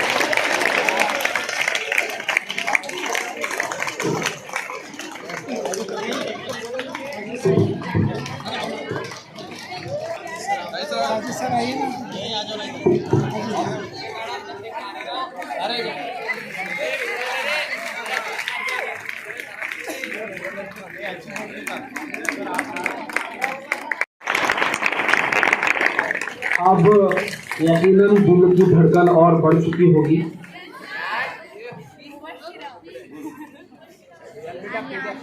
अब 9th B से लड़की को, 10th B से बेस्ट स्टूडेंट अवार्ड जाता है शेख मुबैन शेख।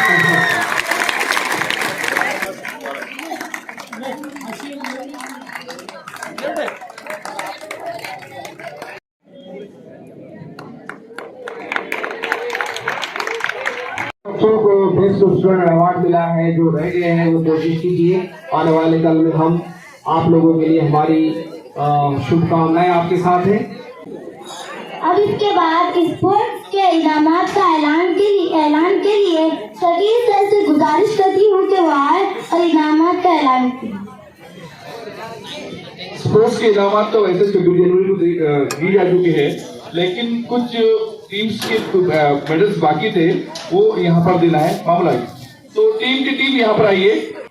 मैं चाहता हूँ कि 10वीं गिफ्ट की ऐलान जल्द यहाँ मैं करूँ, और एक 5 मिनट में करता हूँ। लेकिन उससे पहले जो मध्य दस्ती के जो फर्स्ट इनाम थे, म्यूजिकल की चेयर के बाकी थे वो आ जाए यहाँ पर, वो तीनों लड़कियां।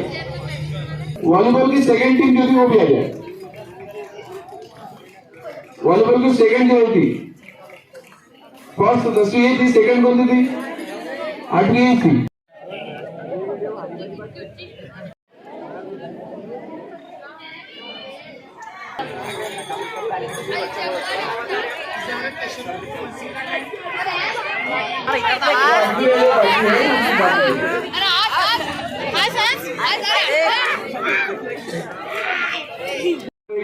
गिफ्ट यहाँ पर स्टार्ट कर पेश किया, तो मैं भी चाहता हूँ कि 10वीं की कैप्टन यहाँ पर अगर आ जाए तो मैं ऐलान कर दूँ कि 2 दिन से मैं इनसे ऐलान कर रहा था कि आपको गिफ्ट देना, तो याद भी नहीं था, लेकिन मैंने खुद वहाँ पर जाकर पेश हुआ, आपको गिफ्ट देना है नहीं देना, तो बच्चों ने कहा हमको देना है। तो मैं समझता हूँ कि ये जो हमारे सामने, मैंने पहले भी कहा था कि ये गिफ्ट आपके सामने, आपकी तरफ से ये गिफ्ट है। माशाल्लाह 10वीं के बच्चों ने बड़ा अच्छा स्टैंड जो है तो इसको तो जीत किया है, हमने उसको कबूल किया। अब इसके बाद हमारी रहनुमाई करेंगे स्कूल के प्रिंसिपल शेख इस्हाक अहमद सर। मैं बहुत ही अदब और एहतराम से गुजारिश कर रही हूँ कि वह और सदारती खुतबा पेश करें। कुछ हिदायतें बस, उसके बाद में अजीज तलबा और तालिबात, स्टेज पे तशरीफ फरमा तमाम मेरे साथी, marine city staff incharge, high school के स्टाफ इंचार्ज, जूनियर का स्टाफ और इंचार्ज, खासतौर पर इस वर्ग में हमारे एक साथी जो रिटायर हो चुके हैं मोहम्मद नजमुद्दीन सर भी यहाँ मौजूद है, और साथ ही साथ मेरे हर दिल अजीज दोस्त नजर में भी अभी तशरीफ लाए हैं। मैं तमाम का अब आखिर भी क्या बोलना, शुक्रिया बोलना कि इस्तकबाल बोलना दोनों करता हूँ। और अजीज तलबा तालिबात, आप लोगों ने बहुत ही अच्छे तकारीर यहाँ पेश की है। आपके दिल में जो ख्वाहिश होती है या जो जज्बात आपके इदारे से जुड़े होते हैं, उनको आपने अल्फाज में यहाँ रखा है। हम ये कोशिश करते हैं कि इस इदारे से जाने के बाद भी आप लोगों की रहनुमाई, सही रहनुमाई हो सके। जहाँ भी आपको जिस वक्त भी रहनुमाई की ज़रूरत होती है तो आप लोग बेझिझक अपने असतिज़ा इकराम से जो है तो अपनी रहनुमाई हासिल कर सकते हैं। आपके फ्यूचर प्लानिंग के ताल्लुक से आपको क्या, किस कोर्स में एडमिशन लेना है, आगे क्या करना है, यहाँ भी आपका जूनियर इंतज़ार कर रहा है, जूनियर का स्टाफ भी यहाँ मौजूद है। आपकी सलाहियतों को उन्होंने देखा है कि कितने होनहार आप लोग हैं, कितनी अच्छी तकारीर आप लोगों ने पेश की है, डिसिप्लिन का मुजाहरा आपने किया है। कुछ बातें जो इम्तिहान के ताल्लुक से करना बहुत ज़रूरी है वो ये है कि इस वक्त कॉपी मुक्त अभियान है, इस बात का भी खास तौर पे हमको ध्यान रखना है।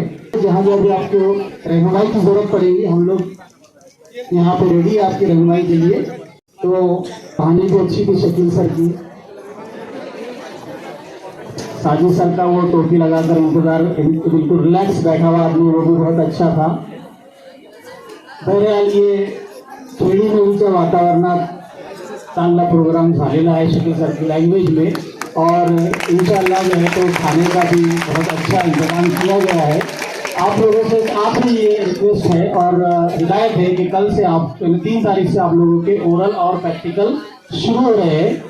आपको सारा टाइम टेबल दे दिया गया है, उस टाइम टेबल के मुताबिक ही आप लोग स्कूल पर आएंगे, उससे पहले नहीं आएंगे और कोई लेट नहीं होगा, गैर हाजिर भी नहीं रहेगा। जिस बैच में आप लोग हैं उसी बैच में आपको इम्तिहान देना है। ऐसा ना हो कि आपको वापस जाना पड़े गैर हाजिरी की वजह से। बहुत ज़्यादा बीमार है तो उसी सूरत में आप लोग अपने जिम्मेदारों को बता सकते हैं। और साथ ही साथ एक और हिदायत ये है कि 3 तारीख से ही 9वीं और 8वीं का टेस्ट, यूनिट टेस्ट भी जो है तो शुरू हो रहा है 3 की वजह से, उसमें भी कोई गैर हाजिर ना रहे। मुझे जो कहने का बहुत वक्त दिया गया लेकिन मैं कम बोला, उसके लिए माजरत चाहता हूँ और अपने चंद अल्फाज जो मैंने यहाँ कहे हैं। एक बात कहना भूल गया, ये चारों के लिए कि बड़े अच्छे तरीके से इन लोगों ने निजामत के फ़राइज़ अंजाम दिए हैं, उनका भी बहुत बहुत तालियों से हम जैसे इनका इस्तेमाल करें, उनकी हिम्मत अफजाई करें, हौसला अफजाई करें। इतना कहकर मैं अपने चंद अल्फाज खत्म करता हूँ और आखिर में जिम्मेदारों को जो है उनको जो तो माइक देता हूँ। अब आखिर में मैं मसीहा हुक्रान खान को आवाज दूंगी कि दुआएं और इज़हार तशक्कुर पेश करें। शबनम की तरह साथ हमारा कुछ पलता था, शबनम की तरह साथ हमारा कुछ चलता था, हाथ काम निकलता गया और वो बिछड़ता गया। अस्सलामुअलैकुम। सबसे पहले मैं अल्लाह ताला का शुक्र अदा करती हूँ कि अल्लाह ताला ने इस बज़्म को कामयाबी अदा की। इसी के साथ इस महफिल के सदर जनाब इसाक अहमद सर, मेरे तमाम मौजूद असातिज़ा इकराम, आप सब सामाईन महफिल और मेरे मामूनी अहमद, ज़ैनब, बरीना और फातिमा जो बेहतरीन तरीके से निज़ामत के फ़राइज़ अंजाम दे रहे थे। सकाफ़ती महफिल के इंचार्ज मौजूद महमूद सर और साजिद सर और वो तमाम मौजूद असातिज़ा जो कसरत करदा अपने फ़राइज़ अंजाम दे रहे हैं। मैं आप सबकी ममनून हूँ कि आपने अपना कीमती वक्त हमें दिया और इस बज़्म को रौनक बख्शी। अब सदर में भी इजाज़त दे तो मैं इस बज़्म के इख्तिताम का ऐलान करती हूँ। शुक्रिया। बस यहाँ पर शुक्रिया भी अदा हो गया। अब एक ही काम बचता है, खाना खाने का। तो मौका आ गया है तो लड़के जो है तो वो जाने चल जाएंगे। निकल लेगा लड़के, निकल लो बात पहले। वो पीछे पीछे पीछे